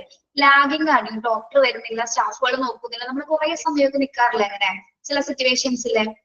ഓക്കെ, അങ്ങനെ വരുന്നത് എന്താണ്? അവിടുത്തെ സർവീസ് ക്വാളിറ്റി കുറവായതുകൊണ്ടാണ് അല്ലെ? അവര് നല്ല സർവീസസ് അല്ല കൊടുക്കുന്നത്. അതുകൊണ്ടാണ് നമുക്ക് എന്ത് കിട്ടുന്നത്? ഡിലേ വരുന്നത് അല്ലെ? നമ്മൾ കുറെ നേരം ചിലപ്പോൾ ഡോക്ടർ വരാനും അല്ലെങ്കിൽ ഒരു നേഴ്സ് വന്ന് നോക്കാൻ വരാൻ ചിലപ്പോൾ സമയം എടുത്തുന്നിരിക്കും. നമ്മൾ പോയി വിളിക്കേണ്ടി വരും ചിലപ്പോ അല്ലെ? ഒരു കേസ് മതി, കൊച്ചിന് പനിയാണ്, പെട്ടെന്ന് നോക്കാൻ നമ്മൾ എന്ന് പറയേണ്ടി വരും. അതൊക്കെ എന്താണ്? മോശമായ രീതിയിലുള്ള സർവീസസ് ആണ്. പക്ഷെ ടോട്ടൽ വളരെ കൃത്യമായ ഒരു ടൈമില്ല നമ്മൾ ചെല്ലുന്നു, അപ്പൊ തന്നെ നമുക്ക് എന്താണ് ട്രീറ്റ്മെന്റ് കിട്ടുന്നു, പെട്ടെന്ന് തന്നെ ഡോക്ടറെ കാണാൻ പറ്റുന്നു, പെട്ടെന്ന് നമുക്ക് ഡിസ്ചാർജ് ചെയ്ത് പോകാൻ പറ്റുന്നെങ്കിൽ എന്താണ് ഇവിടെ നമ്മൾ കുറച്ച് സമയം ഇവിടെ സ്പെൻഡ് ചെയ്യുന്നുണ്ട് അല്ലെ? അപ്പൊ എന്താണ്? നല്ലൊരു ക്വാളിറ്റി ആണത് അല്ലെ? നല്ലൊരു എമർജൻസി ഡിപ്പാർട്ട്മെന്റിന്റെ ക്വാളിറ്റി ആണത്. ചെറിയ സമയം കൊണ്ട് നമുക്ക് നല്ലൊരു ട്രീറ്റ്മെന്റ് കിട്ടാന്നുള്ളത്. അപ്പൊ അത് രണ്ടാമത്തെ ഇൻഡിക്കേറ്റേഴ്സ് ആണ്, രണ്ടാമത്തെ സൂചകമാണ് എന്ത്? Total time spend in emergency department എന്ന് പറയുന്നത്. ഇത് ക്ലിയർ ആണോ? ക്ലിയർ ആണോ? യെസ്. ഇനി ലെഫ്റ്റ് വിത്തൗട്ട് ബീയിങ് സീൻ. എന്താണ് ലെഫ്റ്റ് വിത്തൗട്ട് ബീയിങ് സീൻ എന്ന് പറഞ്ഞത്? ഇത് ഇപ്പൊ പറഞ്ഞ കാര്യം തന്നെ. നമ്മളിപ്പോ എമർജൻസി ഡിപ്പാർട്ട്മെന്റിലേക്ക് പോയി ഡോക്ടറെ കാണാൻ പറ്റാതെ നമ്മൾ എന്ത് ചെയ്യും? തിരിച്ചു പോരാറുണ്ട് അല്ലേ? തിരിച്ചു പോരാറില്ല. കാഷ്വാലിറ്റി പോയിട്ട് ഡോക്ടറെ കാണാൻ പറ്റും, നമ്മൾ തിരിച്ചുപോയി മറ്റൊരു ഹോസ്പിറ്റലിലേക്ക് പോവാറുണ്ട്. അതും എന്താണ്? അവിടുത്തെ ക്വാളിറ്റിനെ ഇല്ലാതാക്കുന്ന തരത്തിലുള്ള ഒരു സൂചകമാണ്. അപ്പോ ഡോക്ടറെ കാണാൻ പറ്റുന്നുണ്ടെങ്കിൽ, ചെല്ലുമ്പോൾ തന്നെ നമുക്ക് ഡോക്ടറെ കണ്ട് നമുക്ക് ട്രീറ്റ് ചെയ്യാൻ പറ്റുന്നെങ്കിൽ എന്താണ്? നല്ല ക്വാളിറ്റിയിലുള്ള ഒരു എമർജൻസി സർവീസസ് ആണ് നമുക്ക് പറയാൻ പറ്റും. അല്ലാത്ത പക്ഷം എന്താണ്? അങ്ങനെ കാണാൻ പറ്റാതെ പോകുന്നതാണെങ്കിൽ അവർ മോശം സർവീസസ് ആണ് പ്രൊവൈഡ് ചെയ്യുന്നത് മനസ്സിലാക്കാം. ഓക്കെ, അപ്പൊ ലെഫ്റ്റ് വിത്തൗട്ട് ബീയിങ് സീൻ എന്ന് പറഞ്ഞത് നമ്മൾ ഡോക്ടറെ കാണാൻ ചെല്ലാൻ പറ്റാതെ തിരിച്ചു പോവേണ്ടി വരുന്ന സിറ്റുവേഷൻസ് ആണ്. Okay, yes. Then time to initial assessment. Fourth one എന്താണ്? ടൈം ടു ഇനീഷ്യൽ അസസ്മെന്റ് പറഞ്ഞ എന്താ? ഇനീഷ്യൽ അസസ്മെന്റ് നമ്മൾ ട്രീറ്റ്മെന്റിന് ചെല്ലുന്ന സമയത്ത്, കാഷ്വാലിറ്റി ചെല്ലുന്ന സമയത്ത് തന്നെ നമ്മൾ എല്ലാ നേഴ്സ് വന്നിട്ട് എന്ത് ചെക്ക് ചെയ്യാറുണ്ട്? നമ്മുടെ ഫസ്റ്റ് ഓഫ് ഓൾ നമ്മുടെ ബയോമെട്രിക്കൽ വാല്യൂസ് എല്ലാം തന്നെ ചെക്ക് ചെയ്യാറുണ്ട്. എന്താണ് ബയോമെട്രിക്കൽ വാല്യൂസുകൾ എന്ന് പറയുന്നത്? BP, heart rate, oxygen saturation, temperature തുടങ്ങിയ കാര്യങ്ങൾ ചെക്ക് ചെയ്യാറില്ലേ നമ്മളുടെ ചെല്ലുന്ന സമയത്ത് തന്നെ? അതല്ലേ ഫസ്റ്റ് ഓഫ് ഓൾ അവർ ചെയ്യാറ്? ഓക്കെ, അതാണ് ടൈം ടു ഇനീഷ്യൽ അസസ്മെന്റ് എന്ന് പറയുന്നത്. അപ്പൊ ചെല്ലുന്ന സമയത്ത് തന്നെ അവിടുത്തെ സ്റ്റാഫുകൾ നമുക്ക് ഇത്തരം ട്രീറ്റ്മെന്റ് അവിടെ തരുന്നെങ്കിൽ, നമ്മുടെ എല്ലാ ബയോമെട്രിക്കൽ വാല്യൂസും അവർ അസസ് ചെയ്യുന്നെങ്കിൽ ആ എമർജൻസി ഡിപ്പാർട്ട്മെന്റ് എന്താണ്? നല്ല സേവനമാണ് അവിടെ കൊടുക്കുന്നത് അല്ലെ? നല്ല ക്വാളിറ്റി സേവനമാണ് അവിടെ കൊടുക്കുന്നത് നമുക്ക് മനസ്സിലാക്കാം. ഓക്കെ, അതാണ് എന്ത്? ടൈം ടു ഇനീഷ്യൽ അസസ്മെന്റ് എന്ന് പറയുന്നത്. ട്രീറ്റ്മെന്റ് കൊടുക്കുന്നതിന് മുമ്പായിട്ടാണ് എന്ത് ചെക്ക് ചെയ്യുന്നത്? BP ചെക്ക് ചെയ്യും, ഹാർട്ട് റേറ്റ് ചെക്ക് ചെയ്യും, ടെമ്പറേച്ചർ ചെക്ക് ചെയ്യും, ഓക്സിജൻ സാച്ചുറേഷൻ ചെക്ക് ചെയ്ത് എല്ലാം ചെക്ക് ചെയ്തതിനു ശേഷമായിരിക്കും നമുക്ക് നമ്മുടെ ഡോക്ടറിന്റെ അടുത്തേക്ക് വിടുന്നത് അല്ലെ? അങ്ങനെ കൊടുക്കുകയാണെങ്കിൽ എന്താണ്? എമർജൻസി ഡിപ്പാർട്ട്മെന്റ് നല്ലൊരു ക്വാളിറ്റി സർവീസസ് ആണ് പ്രൊവൈഡ് ചെയ്യുന്നത് നമുക്ക് മനസ്സിലാക്കാം. ഓക്കെ, ക്ലിയർ ആണോ point? Time to initial assessment എന്ന് പറയുന്നത്. Okay, then time to treatment. എന്താണ് ടൈം ടു ട്രീറ്റ്മെന്റ് എന്ന് പറയുന്നത്? ഒരു ചികിത്സ ആരംഭിക്കുന്നതിന് എത്ര സമയം അവിടെ എടുക്കുന്നുണ്ട് അല്ലെ? ഡിലേ ട്രീറ്റ്മെന്റ് ആണ് കൊടുക്കുന്നെങ്കിൽ നല്ല സർവീസസ് അവർ കൊടുക്കുന്നില്ല. ഒരു പേഷ്യന്റ് ചെല്ലുന്നു, അപ്പൊ തന്നെ എന്താണ് അവർ ഇനീഷ്യൽ ആയിട്ട് അസസ് ചെയ്തതിന് ശേഷം എത്രയും പെട്ടെന്ന് ആൾക്ക് ചികിത്സ കൊടുക്കുകയാണെങ്കിൽ എന്താണ്? നല്ലൊരു ക്വാളിറ്റി സർവീസസ് ആണ് ആര് കൊടുക്കുന്നത്? എമർജൻസി ഡിപ്പാർട്ട്മെന്റ് കൊടുക്കുന്നത് നമുക്ക് മനസ്സിലാക്കാനായിട്ട് സാധിക്കും. ഓക്കെ, അപ്പൊ എത്ര ടൈം എടുക്കുന്നു എന്നതനുസരിച്ചിട്ടിരിക്കും. ലാഗിങ് ടൈം ആണ്, അല്ലെങ്കിൽ ഡിലേ കൊടുക്കുകയാണെങ്കിൽ എന്താണ്? ചിലപ്പോൾ പേഷ്യന്റിന് വരെ എന്തെങ്കിലും സംഭവിച്ചെന്ന് വരാം അല്ലെ? ആ പേഷ്യന്റിനെ ശ്രദ്ധിക്കാൻ ചിലപ്പോൾ മരണം വരെ സംഭവിക്കാം അല്ലെ? അങ്ങനത്തെ സിറ്റുവേഷൻസ് ഉണ്ടായിട്ടുണ്ട്. പല സിറ്റുവേഷൻസിലും അങ്ങനെ മരിച്ചു പോയിട്ടുള്ള പേഷ്യൻസ് ഉണ്ട്. ഡോക്ടേഴ്സിന്റെ അല്ലെങ്കിൽ സ്റ്റാഫുകളുടെ അനാസ്ഥ മൂലം കാഷ്വാലിറ്റി ചെന്നിട്ടും നോക്കാതെ മരിച്ചുപോയ ആൾക്കാരും ഉണ്ട് അല്ലെ? Okay, yes. Then service experience. എന്താണ് ക്വാളിറ്റി ഇൻഡിക്കേറ്റേഴ്സിൽ വരുന്ന അടുത്ത പോയിന്റ് എന്ന് പറയുന്നത് സർവീസ് എക്സ്പീരിയൻസ്. ഇവിടെ ആരുടെ സർവീസ് എക്സ്പീരിയൻസ് ആണ് നമ്മൾ അളക്കുന്നത്? ആരുടെ സർവീസ് എക്സ്പീരിയൻസ് ആണ്? എക്സ്പീരിയൻസ്ഡ് ആയിട്ടുള്ള ഡോക്ടേഴ്സും സ്റ്റാഫുകളാണ് അവിടെ നോക്കുന്നത് അല്ലെ? നമുക്ക് അവരുടെ ട്രീറ്റ്മെന്റ് കണ്ടാൽ തന്നെ അറിയാൻ പറ്റും അല്ലെ? എക്സ്പേർട്ട് ആയിട്ടുള്ള സ്കിൽഡ് ആയിട്ടുള്ള ഡോക്ടേഴ്സും സ്റ്റാഫുകളാണെങ്കിൽ അവരുടെ ട്രീറ്റ്മെന്റ് കണ്ടാൽ തന്നെ നമുക്കത് ഐഡന്റിഫൈ ചെയ്യാൻ പറ്റും. അല്ലെങ്കിൽ ഒന്നും അറിയാത്തവരാണെങ്കിൽ ഇപ്പൊ ചിലപ്പോ നമ്മൾ ചില സമയത്ത് കുട്ടികളൊക്കെ കൊണ്ടുപോകുന്ന സമയത്ത് ഇപ്പൊ ട്രെയിനിങ് നിൽക്കുന്നവരൊക്കെ ആണെങ്കിൽ അവർക്ക് കൃത്യമായിട്ട് അറിയാൻ പറ്റില്ല. ഇപ്പൊ നമ്മളെ വെയിനിലേക്ക് സൂചി കുത്തുന്ന സമയത്ത് അല്ലെങ്കിൽ എന്താണ് അവർക്ക് കറക്റ്റ് ആയിട്ട് വെയിൽ എവിടെയെന്ന് പോലും കണ്ടെത്താൻ അറിയില്ല. പല പ്രാവശ്യം അവിടെ ഇവിടെയൊക്കെ കുത്തിച്ചേർത്ത് ആ കുഞ്ഞ് വെറുതെ കിടന്ന് കരയുന്നല്ലോ.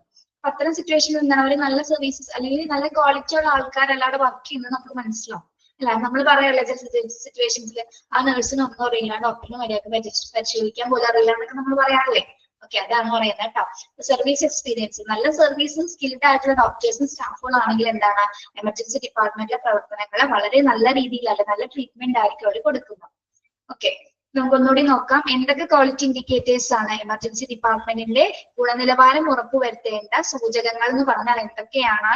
Unplanned reattendance rate. Unplanned reattendance rate എന്ന് പറയുന്നത് എന്താണ്? ബുക്ക് ചെയ്യാതെ വരുന്നത് എത്രത്തോളം പേഷ്യൻസ് വന്നാലും വരുന്നവർക്കെല്ലാം തന്നെ ഒരേപോലെ ട്രീറ്റ് ചെയ്യാൻ പറ്റുന്നതാണ് എന്ത് അൺപ്ലാൻഡ് റീഅറ്റൻഡൻസ് റേറ്റ് എന്ന് പറയുന്നത്. ഓക്കെ, ബുക്ക് ചെയ്യാണ്ട് വരുന്നവർ എത്ര പേഷ്യൻസ് വന്നാലും നമുക്ക് ആ സർവീസസ് അവിടെ കൊടുക്കാൻ പറ്റുന്നുണ്ടെങ്കിൽ, അവരെ ട്രീറ്റ് ചെയ്യാൻ പറ്റുന്നുണ്ടെങ്കിൽ എന്താണ് അത് എമർജൻസി ഡിപ്പാർട്ട്മെന്റ് ഒരു ക്വാളിറ്റി ആയിട്ട് നമുക്ക് പറയാം. Okay, total time spend in emergency department. എത്രത്തോളം സമയം എടുക്കുന്നില്ല നമുക്ക് ട്രീറ്റ്മെന്റ് കിട്ടാനായിട്ട്, അല്ലെങ്കിൽ ലാഗ് വരുന്നുണ്ടോ, അല്ലെങ്കിൽ നമ്മൾ വന്നിട്ട് കുറെ സമയം അവിടെ നിൽക്കേണ്ടി വരുന്ന സിറ്റുവേഷൻസ് ഉണ്ടോ, അല്ലെങ്കിൽ എത്രയും പെട്ടെന്ന് നമുക്ക് ട്രീറ്റ്മെന്റ് കിട്ടുന്നുണ്ടെങ്കിൽ എന്താണ് നല്ല ക്വാളിറ്റി ഉള്ള ഒരു എമർജൻസി ഡിപ്പാർട്ട്മെന്റ് ആണ് നമുക്ക് പറയാൻ പറ്റും. Left without being seen. Left without being seen എന്ന് പറഞ്ഞാൽ ആരെയാണ് സൂചിപ്പിക്കുന്നത്? ഡോക്ടറെ കാണാൻ പറ്റാതെ നമ്മൾ എന്ത് ചെയ്യുന്നു? ലെഫ്റ്റ് ആയിപ്പോ അല്ലെ, കാണാൻ പറ്റാതെ നമുക്ക് പോവേണ്ടി വരുന്ന സിറ്റുവേഷൻ വന്നാല് എന്താണത് നല്ലൊരു ക്വാളിറ്റി ഉള്ള എമർജൻസി ഡിപ്പാർട്ട്മെന്റ് അല്ല എന്ന് നമുക്ക് മനസ്സിലാക്കാം.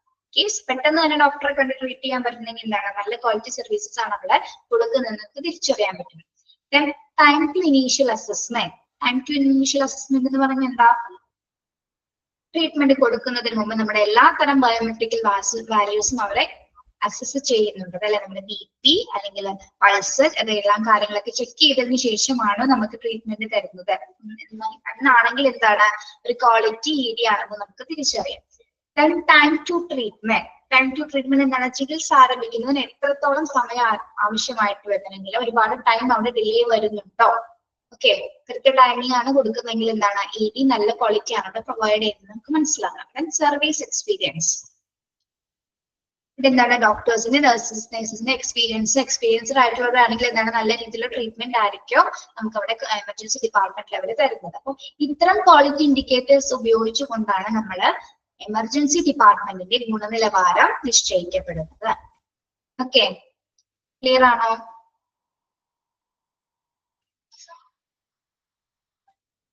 ക്ലിയർ ആണോ?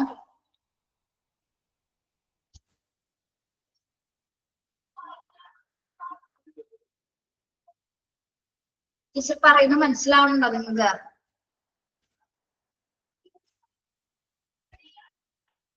യെസ്, ഉണ്ട്.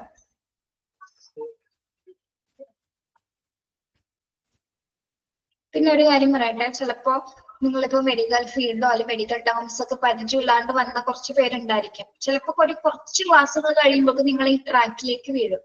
എങ്ങനെയാണ് ക്ലാസ്സുകൾ, എങ്ങനെയാണ് പഠിക്കേണ്ടത് എന്നുള്ളൊരു ധാരണ നിങ്ങൾക്ക് സ്വാഭാവികമായിട്ട് വരും കേട്ടോ. അപ്പൊ അവർക്ക് ആരും ടെൻഷൻ ഒരിക്കലും വേണ്ട. ഫസ്റ്റ് ക്ലാസ്സുകളിൽ കുറച്ച് ക്ലാസ്സുകൾ ചിലപ്പോൾ ബുദ്ധിമുട്ടാണ് മാത്രമായിരിക്കും, ബാക്കി അങ്ങോട്ട് മനസ്സിലായിക്കോളും കേട്ടോ. ഓക്കെ, ലാസ്റ്റ് ഭാഗം role of emergency room clerk or secretary. ഇനി എമർജൻസി റൂം ക്ലർക്ക് അല്ലെങ്കിൽ സെക്രട്ടറിയുടെ റോൾസുകൾ എന്തൊക്കെയാണ്, എന്തൊക്കെ റെസ്പോൺസിബിലിറ്റീസ് ആണ്, എന്തൊക്കെ ഡ്യൂട്ടീസ് ആണ് എമർജൻസി റൂം ക്ലർക്ക് ചെയ്യുന്നത് എന്നുള്ള കാര്യങ്ങളാണ് നമ്മൾ ഇനി നോക്കുന്നത്. Okay, role of emergency room clerk or secretary. Interview patients to obtain biographic, demographic and financial data for registration purpose and enter information so gathered into the hospital computer system. ഈ emergency room ക്ലർക്കിന്റെ അല്ലെങ്കിൽ സെക്രട്ടറിയുടെ duty, first duty എന്ന് പറയുന്നത് എന്താണ്?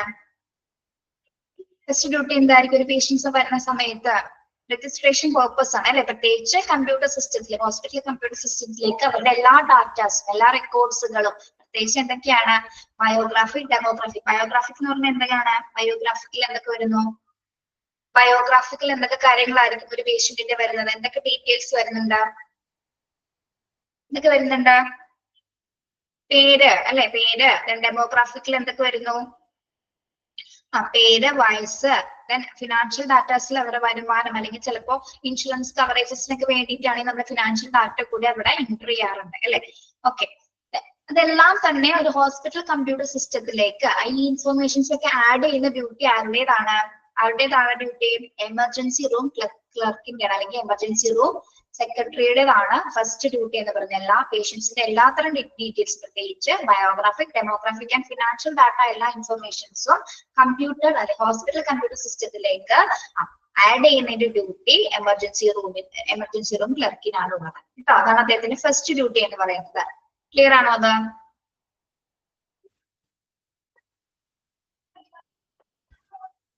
Okay. Register emergency room patient, file, retrieve medical records for the emergency room physician responsible for processing emergency room admissions. എന്താണ് register emergency room patients? വരുന്ന എല്ലാ പേഷ്യൻസിനും എന്താണ്, പ്രത്യേകിച്ച് എമർജൻസി റൂം പേഷ്യൻസിനെ നമ്മൾ രജിസ്റ്റർ ചെയ്യണം അല്ലെ.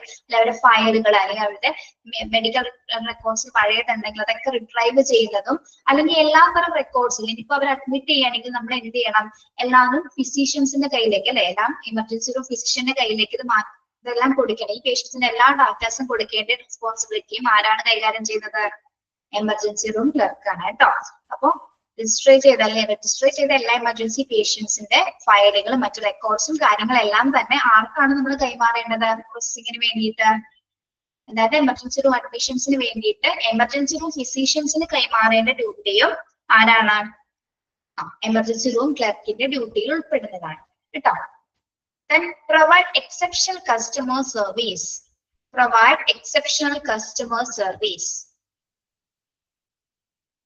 എക്സെപ്ഷണൽ കസ്റ്റമർ സർവീസ് എന്ന് പറഞ്ഞാൽ എന്താ? എങ്ങനെയുള്ള സർവീസസ് ആയിരിക്കണം ഇദ്ദേഹം കൊടുക്കേണ്ടത്? മികച്ച രീതിയിലുള്ള ഒരു കസ്റ്റമർ സർവീസസ് ആയിരിക്കണം എമർജൻസി റൂം ക്ലർക്ക് കൊടുക്കേണ്ടത്. ഓക്കെ, വരുന്ന പേഷ്യൻസിനും റിലേറ്റീവ്സിനും എല്ലാവർക്കും വേണ്ടി എങ്ങനെയുള്ള സേവനമായിരിക്കണം കൊടുക്കേണ്ടത്? എക്സെപ്ഷണൽ എന്ന് ഉദ്ദേശിക്കുന്നത് മികച്ച രീതിയിലാണ് കേട്ടോ. മികച്ച രീതിയിലുള്ള ഒരു കസ്റ്റമർ സർവീസസ് ആയിരിക്കണം ആര് കൊടുക്കേണ്ടത്? എമർജൻസി റൂം ക്ലർക്ക് കൊടുക്കേണ്ടത്. Okay, then coordinate activities in connection with admission of patients in the hospital or other medical facility. Coordinate activities in connection with admission of patients in hospital or other medical facility. എന്താണ് പറയുന്നത്? Coordinate activities എന്ന് പറയുന്നത് എന്താണ്? ഇപ്പൊ നമ്മൾ പറഞ്ഞു അല്ലെ, അതായത് ഇപ്പൊ കാർഡിയാക് അറസ്റ്റ് ആയിട്ട് വരുന്ന ഒരു പേഷ്യന്റ് ആണെങ്കിൽ ആ പേഷ്യന്റിനെ നമ്മൾ മറ്റു ഡിപ്പാർട്ട്മെന്റുമായിട്ട് കോർഡിനേറ്റ് ചെയ്ത് കൊടുക്കേണ്ടതുണ്ട്. ഏത് ഡിപ്പാർട്ട്മെന്റിലേക്കായിരിക്കും കോർഡിനേറ്റ് ചെയ്ത് കൊടുക്കുന്നത്? കാർഡിയാക് അറസ്റ്റ് വന്ന ഒരു പേഷ്യന്റിനെ നമ്മൾ എങ്ങോട്ടായിരിക്കും കോർഡിനേറ്റ് ചെയ്യുന്നത്? അതർ മെഡിക്കൽ ഫെസിലിറ്റി എന്ന് പറഞ്ഞാൽ ആകാതെ ഡിപ്പാർട്ട്മെന്റിലേക്ക് നമ്മൾ ആ പേഷ്യൻസിനെ ട്രാൻസ്ഫർ ചെയ്യും അല്ലെ. ഇപ്പൊ കാർഡിയോളജി ഡിപ്പാർട്ട്മെന്റിലേക്ക് നമ്മൾ ആ പേഷ്യൻസിനെ ട്രാൻസ്ഫർ ചെയ്യും. അപ്പോൾ ആ ട്രാൻസ്ഫർ ഡ്യൂട്ടീസും വരുന്നത് ആരുടേതാണ്? എമർജൻസി റൂം ക്ലർക്കാണ് മറ്റു മെഡിക്കൽ ഫെസിലിറ്റീസിലേക്ക് ആ പേഷ്യൻസിനെ ട്രാൻസ്ഫർ ചെയ്ത് കൊടുക്കുന്നത്. ഓക്കെ, മറ്റ് എല്ലാ പ്രവർത്തനങ്ങളും കോർഡിനേറ്റ് ചെയ്യുന്നതും അതുപോലെ തന്നെ എന്താണ് മെഡിക്കൽ ഫെസിലിറ്റീസ് അതർ മെഡിക്കൽ ഫെസിലിറ്റിയിലേക്ക് പേഷ്യൻസിനെ കൈമാറ്റം ചെയ്യുന്നതിന്റെയും ഡ്യൂട്ടി ഇദ്ദേഹമാണ് കൈകാര്യം ചെയ്യുന്നത്. ഓക്കെ ആണോ? അവിടെ വരെ ഓക്കെ ആണോ പറഞ്ഞ പോയിന്റ്സുകൾ? Okay, then assess patients' other needs from healthcare professionals like need of ambulance services or referrals. Assess patients' other needs. അതായത് പേഷ്യൻസിന്റെ മറ്റ് ആവശ്യകതകളും, അതായത് പ്രത്യേകിച്ച് പേഷ്യൻസിന് ആംബുലൻസ് സർവീസസ് ആവശ്യമായിട്ട് അല്ലെങ്കിൽ പേഷ്യൻസിനെ റെഫർ ചെയ്തിട്ടുണ്ടെങ്കിൽ മറ്റു ഹോസ്പിറ്റലിലേക്ക് പോകാനുള്ള എല്ലാ ഫെസിലിറ്റീസും ഒരുക്കി കൊടുക്കുക എന്നൊരു ഡ്യൂട്ടി മാറ്റിക്കൊണ്ട് എമർജൻസി റൂം ക്ലർക്കിന്റെ ഡ്യൂട്ടീസിൽ ഉൾപ്പെടുന്നതാണ്. ഓക്കെ, അതായത് പേഷ്യൻസിന്റെ മറ്റ് ആവശ്യകതകൾ കൂടി ചെയ്തു കൊടുക്കേണ്ട ഡ്യൂട്ടീസും ആരുടേതാണ്? ആംബുലൻസ് സർവീസസ് വേണമെങ്കിൽ അത് അല്ലെങ്കിൽ റെഫറൽ സർവീസസ് ഒക്കെ പറയുന്ന സമയത്ത് അവരെ മറ്റൊരു സ്ഥലത്തേക്ക് എത്തിക്കണമെങ്കിലുള്ള എല്ലാത്തരം സംവിധാനങ്ങളും ഒരുക്കി കൊടുക്കേണ്ട ഡ്യൂട്ടീസും ആർക്കാണ്? എമർജൻസി റൂം ക്ലർക്കാണ് അതൊക്കെ കൈകാര്യം ചെയ്യുന്നത്. ഓക്കെ, അതോടൊപ്പം തന്നെ ഗ്രീവൻസ് റെഡ്രസൽ. ഗ്രീവൻസ് റെഡ്രസൽ എന്ന് പറഞ്ഞാൽ എന്താണ്? ഏതെങ്കിലും തരത്തിലുള്ള പരാതികൾ അല്ലെ, എമർജൻസി ഡിപ്പാർട്ട്മെന്റുമായി ബന്ധപ്പെട്ട് വരുന്ന എന്തെങ്കിലും പരാതികൾ ഉണ്ടെങ്കിൽ അതിന്റെയൊക്കെ പരിഹാരം നിർണ്ണയിക്കുന്നതും ആരാണ്? എമർജൻസി റൂം ക്ലർക്കിന്റെ ഡ്യൂട്ടീസിൽ ഉൾപ്പെടുന്നതാണ് കേട്ടോ. ഓക്കെ, ഇപ്പൊ പലതരം പരാതികൾ ഉണ്ടായില്ലേ കറക്റ്റ് ടൈമിൽ. ഇപ്പൊ നമ്മുടെ ക്വാളിറ്റി ഇൻഡിക്കേറ്റേഴ്സ് നോക്കിയതുപോലെ തന്നെ ഇപ്പൊ ഡോക്ടറെ കാണാൻ പറ്റാത്ത ചിലർ ചിലപ്പോൾ കംപ്ലൈന്റ് ചെയ്തിട്ട് പോകും, അല്ലെങ്കിൽ നല്ല ട്രീറ്റ്മെന്റ് എല്ലാം കൊടുത്തിരിക്കുന്നത് അല്ലെ, ഒരുപാട് സമയം ചിലപ്പോ നമ്മൾക്ക് അവിടെ നിൽക്കേണ്ടി വന്ന സിറ്റുവേഷനിൽ ചിലവരൊക്കെ കംപ്ലൈന്റ് ചെയ്ത് പോകും അല്ലെ. അത്തരം പരാതികൾക്കൊക്കെ കൃത്യമായിട്ടുള്ള രീതിയിൽ പരിഹാരം കാണുന്നതും ആരാണ്? എമർജൻസി റൂം ക്ലർക്കാണ്. ഓക്കെ, ഗ്രീവൻസ് റെഡ്രസൽ എന്ന് പറഞ്ഞത് പരാതികൾക്ക് പരിഹാരം എന്നാണ് കേട്ടോ. Then coordinate with other healthcare executive for bed arrangement.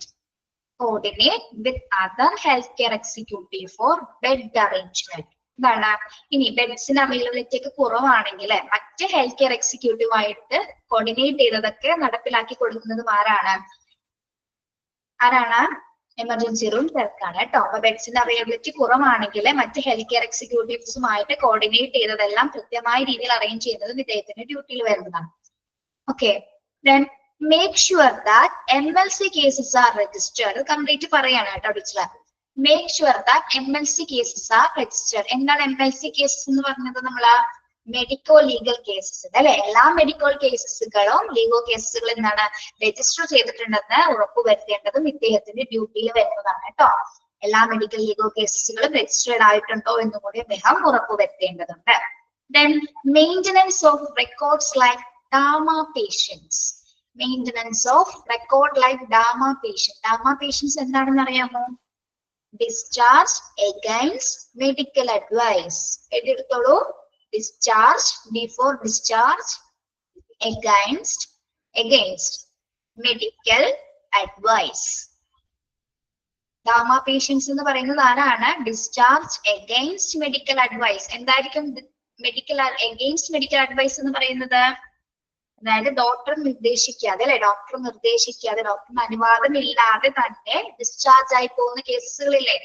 Okay, അത്തരം കേസുകളാണ് ഇങ്ങനത്തെ കേസസ് ആയിട്ട് നമ്മൾ പറയുന്നത് ഡാമ പേഷ്യൻസ് ആയിട്ട് പറയുന്നത് അല്ലെ. അതായത് സ്വന്തം താല്പര്യപ്രകാരം ചിലവരെ ഡിസ്ചാർജ് ചിലപ്പോൾ ഡോക്ടറിന്റെ സിഗ്നേച്ചർ പോലും ഇല്ലാതെ തന്നെ, ഡോക്ടറിന്റെ നിർദ്ദേശപ്രകാരം അല്ലാതെ തന്നെ ഹോസ്പിറ്റലിൽ നിന്ന് വിട്ടുപോകുന്ന പേഷ്യൻസ് ആണ് എന്ത് ഡിസ്ചാർജ് അഗെയിൻസ്റ്റ് മെഡിക്കൽ അഡ്വൈസ് എന്ന് പറയുന്നത്. അതായത് ആ ഒരു ഫോം ഉണ്ട്, ആ ഫോമിൽ അവർ സൈൻ ചെയ്തിരിക്കണം. കാരണം എന്താണ്, ഈ പേഷ്യൻസ് പോയി കഴിഞ്ഞതിന് ശേഷം അവർക്ക് എന്തെങ്കിലും സംഭവിച്ചു കഴിഞ്ഞാൽ ഹോസ്പിറ്റലോ ഡോക്ടറോ അതിന് ഉത്തരവാദികളായിരിക്കില്ല എന്നുള്ളതാണ് എന്താ ഡാമ പേഷ്യൻസ് എന്ന് പറയുന്നത്. Okay, discharge against medical advice. Okay, അപ്പൊ അങ്ങനെയുള്ള പേഷ്യൻസിന്റെ എല്ലാ റെക്കോർഡ്സുകളും മെയിൻറ്റെയിൻ ചെയ്യേണ്ട ഡ്യൂട്ടി ആർക്കാണ്? എമർജൻസി റൂം ക്ലർക്കിനാണ് കേട്ടോ. ഓക്കെ, മനസ്സിലായോ ഡാമ പേഷ്യൻസ് എന്താണെന്ന്? ഒന്നുകൂടി പറയണോ? Discharge against AGINST against medical advice. Discharge against medical advice. DAMA എന്നാണ് പറയുന്നത് കേട്ടോ. നമ്മൾ അതിനെ ഒരുമിച്ച് പറയുന്ന പേരാണ് ഡാമ.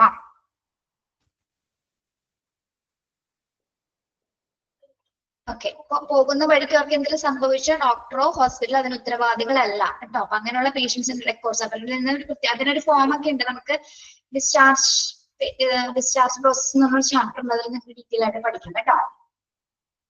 Then last one, medical legal case is made based on the patient's condition, unnatural cases of injury, RT etc. ഇപ്പൊ മെഡിക്കൽ ലീഗൽ കേസസ് എന്ന് പറയുന്നത് നമുക്കറിയാലോ, പേഷ്യന്റിന്റെ കണ്ടീഷൻ അനുസരിച്ചിട്ട് എന്തെങ്കിലും ഇഞ്ചുറീസ് ഉള്ളവരാണോ, അല്ലെങ്കിൽ RTA എന്ന് പറഞ്ഞാൽ എന്താണ്? RTA road traffic accident. അപ്പൊ അത് മെഡിക്കൽ ലീഗൽ കേസസ് വരുന്നതാണ് കേട്ടോ. മെഡിക്കൽ ലീഗൽ കേസസിൽ വരുന്നതാണ് നമ്മുടെ ട്രോമയും അല്ലെങ്കിൽ അസാർട്ടേഷൻ അല്ലാതെ തന്നെ വരുന്നതാണ് എന്താ RTA എന്ന് പറയുന്നത്, റോഡ് ട്രാഫിക് ആക്സിഡന്റ്. അതും ഏത് കേസസിൽ ഉൾപ്പെടുന്നതാണ്? നമ്മള് മെഡിക്കൽ ലീഗൽ കേസസിൽ ഉൾപ്പെടുത്തുന്നതാണ്. അപ്പൊ അത്തരം കേസുകൾ ഉൾപ്പെടെ record of such cases R entered in medical legal register with the details of patients and accident, and a patient case file is stamped as medical legal case അല്ലെങ്കിൽ medical legal. The local police station is informed immediately. Casualty in charge will be informing the police based on the casualty in charge or treating consultant instructions. ഇപ്പൊ നമ്മൾ പറഞ്ഞ പോലെ ഈ medical legal കേസസിലായിട്ട് വരുന്ന പേഷ്യൻസുകളാണെങ്കിൽ അവരുടെ എല്ലാ റെക്കോർഡ്സുകളും നമ്മൾ എന്ത് ചെയ്യുന്നു? കൃത്യമായി രജിസ്റ്റർ ചെയ്യുന്നുണ്ട് അല്ലെ. കൃത്യമായി രജിസ്റ്റർ ചെയ്യുകയും വേണം. അതോടൊപ്പം തന്നെ എന്താണ് മെഡിക്കോ ലീഗൽ എന്ന സ്റ്റാമ്പ് ചെയ്തിട്ടാണ് അത് രജിസ്റ്റർ ആക്കി വെക്കുന്നത്. ഓക്കെ, മെഡിക്കോ ലീഗൽ എന്നൊരു സ്റ്റാമ്പ് ചെയ്തിട്ടായിരിക്കും ആ കേസുകളെല്ലാം നമ്മൾ സൂക്ഷിച്ചു വെക്കുന്നത്. അപ്പൊ സൂക്ഷിച്ചു വെക്കുന്ന ഡ്യൂട്ടി ആർക്കാണ്?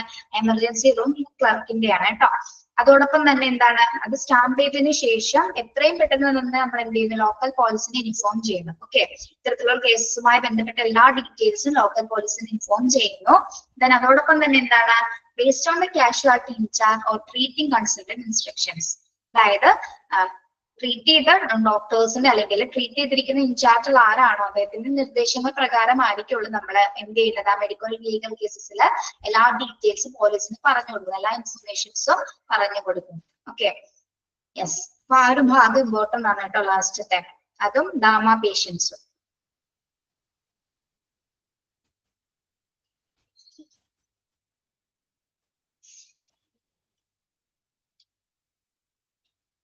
ഓക്കെ, ഗാമ പേഷ്യൻസ് എന്താണെന്ന് ക്ലിയർ ആണല്ലോ. ഡിസ്ചാർജ് അഗെയിൻസ്റ്റ് മെഡിക്കൽ അഡ്വൈസ്, അങ്ങനെയുള്ള പേഷ്യൻസിന് എല്ലാ റെക്കോർഡുകളും മെയിൻറ്റെയിൻ ചെയ്യുന്നത് ആരാണ്? എമർജൻസി റൂം ക്ലർക്ക് ആണ്. അതോടൊപ്പം തന്നെ എല്ലാ മെഡിക്കോ ലീഗൽ കേസുകളും മെഡിക്കോ ലീഗൽ എന്ന സ്റ്റാമ്പുകളിൽ ഫയൽ ചെയ്ത് വെക്കുന്നതും ഇത്രയും പെട്ടെന്ന് പോലീസിനെ ഇൻഫോം ചെയ്യുന്നതൊക്കെ ആരുടെ ഡ്യൂട്ടീസിൽ ഉൾപ്പെടുന്നതാണ്? എമർജൻസി റൂം ക്ലർക്കിന്റെ ഡ്യൂട്ടീസ് ആയിട്ടാണ് നമ്മൾ പറയുന്നത്. ഓക്കെ, ഒന്നും കൂടി ജസ്റ്റ് പറഞ്ഞു പോവുകയാണ്. എല്ലാ പേഷ്യൻസിന്റെയും എല്ലാ പോയിന്റ്സ് ഒന്നും കൂടി ചെറുതായിട്ട് പറയണം കേട്ടോ. എല്ലാ പേഷ്യൻസിന്റെ എല്ലാ ഡീറ്റെയിൽസും ഹോസ്പിറ്റൽ കമ്പ്യൂട്ടർ സിസ്റ്റത്തിലേക്ക് ആഡ് ചെയ്യുന്നതിന്റെ ഡ്യൂട്ടി അദ്ദേഹത്തിൻ്റെതാണ്. അതുപോലെ തന്നെ എന്താണ് രജിസ്റ്റർ, പ്രത്യേകിച്ച് എമർജൻസി റൂം പേഷ്യൻസിന്റെ എല്ലാ റെക്കോർഡ്സും മെഡിക്കൽ റെക്കോർഡ്സും കാര്യങ്ങളൊക്കെ ഫിസിഷ്യൻസിന് വേണ്ടി ഫിസിഷ്യന് കൈമാറുന്നതിനും, അതായത് പ്രോസസ്സിങ്ങിന് വേണ്ടിയിട്ട് ഫിസിഷ്യന് അഡ്മിറ്റ് ചെയ്യുന്നവരാണെങ്കിൽ ഫിസിഷ്യന് കൈമാറിയിട്ടുള്ള കാര്യങ്ങളൊക്കെ ചെയ്യുന്നതും ഇദ്ദേഹമാണ്. അതേപോലെ മികച്ചൊരു സർവീസസ് ആയിരിക്കും അദ്ദേഹം പ്രൊവൈഡ് ചെയ്യുന്നത്. അതേപോലെ തന്നെ എന്താണ് എല്ലാ പ്രവർത്തനങ്ങളും കോർഡിനേറ്റ് ചെയ്യുന്നതും അതാത് ഡിപ്പാർട്ട്മെന്റിലേക്ക് ഓരോ പേഷ്യൻസിനെ നമ്മൾ ട്രാൻസ്ഫർ ചെയ്യുന്നത്, അതർ മെഡിക്കൽ ഫെസിലിറ്റിയിലേക്ക് പേഷ്യൻസിനെ ട്രാൻസ്ഫർ ചെയ്യുന്നതും അദ്ദേഹത്തിന്റെ ഡ്യൂട്ടിയാണ്. പിന്നെ എന്താണ് പേഷ്യൻസിന്റെ ആവശ്യകതകൾ അറിഞ്ഞുകൊണ്ട്, അതായത് ആംബുലൻസ് സർവീസസ് ആവശ്യമുള്ളവർക്കാണെങ്കിൽ അതിന് വേണ്ട സൗകര്യങ്ങളൊക്കെ ഒരുക്കി കൊടുക്കുന്നു. എന്തെങ്കിലും പരാതികൾ ഉണ്ടെങ്കിൽ അതെല്ലാം കൃത്യമായ രീതിയിൽ പരിഹരിച്ചു കൊടുക്കുന്നു. അതേപോലെ തന്നെ എന്താണ് ബെഡ് അറേഞ്ച്മെന്റ്സ്, ബെഡ് അവൈലബിലിറ്റി കൂട്ടാൻ വേണ്ടിയിട്ട് മറ്റ് ഹെൽത്ത് കെയർ എക്സിക്യൂട്ടീവുമായിട്ടൊക്കെ കോർഡിനേറ്റ് ചെയ്ത് കൊടുക്കുന്നതും അദ്ദേഹമായിരിക്കും.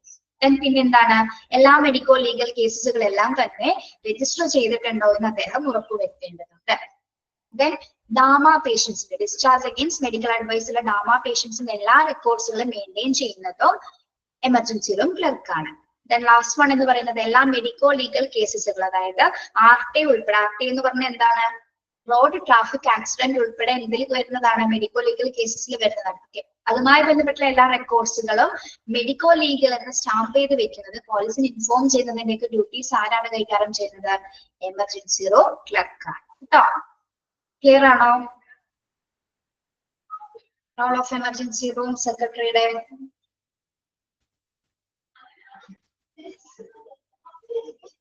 ക്ലിയർ ആണോ? യെസ്. ഇതിൽ സംശയമുണ്ടോ?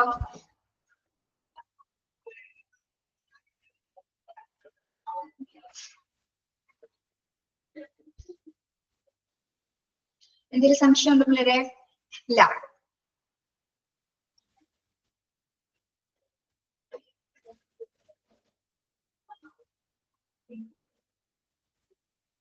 എന്തിനാ ഉണ്ടാതിരിക്കുന്നേ?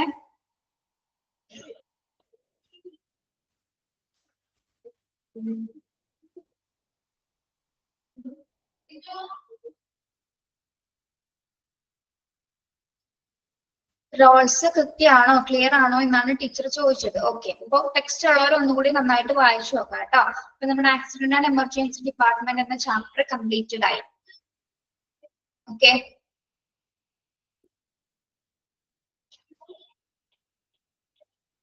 മോക്ക് ടെസ്റ്റിൽ വരുന്ന ക്വസ്റ്റ്യൻസ് ഒക്കെ മനസ്സിലാവുന്നുണ്ടോ? ക്ലിയർ ആണോ? ചോദ്യങ്ങളെല്ലാം അറ്റൻഡ് ചെയ്യുമ്പോൾ കറക്റ്റ് ആയിട്ട് ആൻസർ ചെയ്യാൻ പറ്റുന്നുണ്ടോ? ഉണ്ട്. ഓക്കെ, വേറെ കുഴപ്പമൊന്നുമില്ലല്ലോ? ഇല്ല. ഓരോ ദിവസവും നന്നായിട്ട് പഠിച്ചു പോവാ കേട്ടോ. Okay, thank you, have A nice day. ഇന്നിപ്പോ ക്വസ്റ്റ്യൻ ചോദിക്കുന്നില്ല കേട്ടോ. Okay, thank you.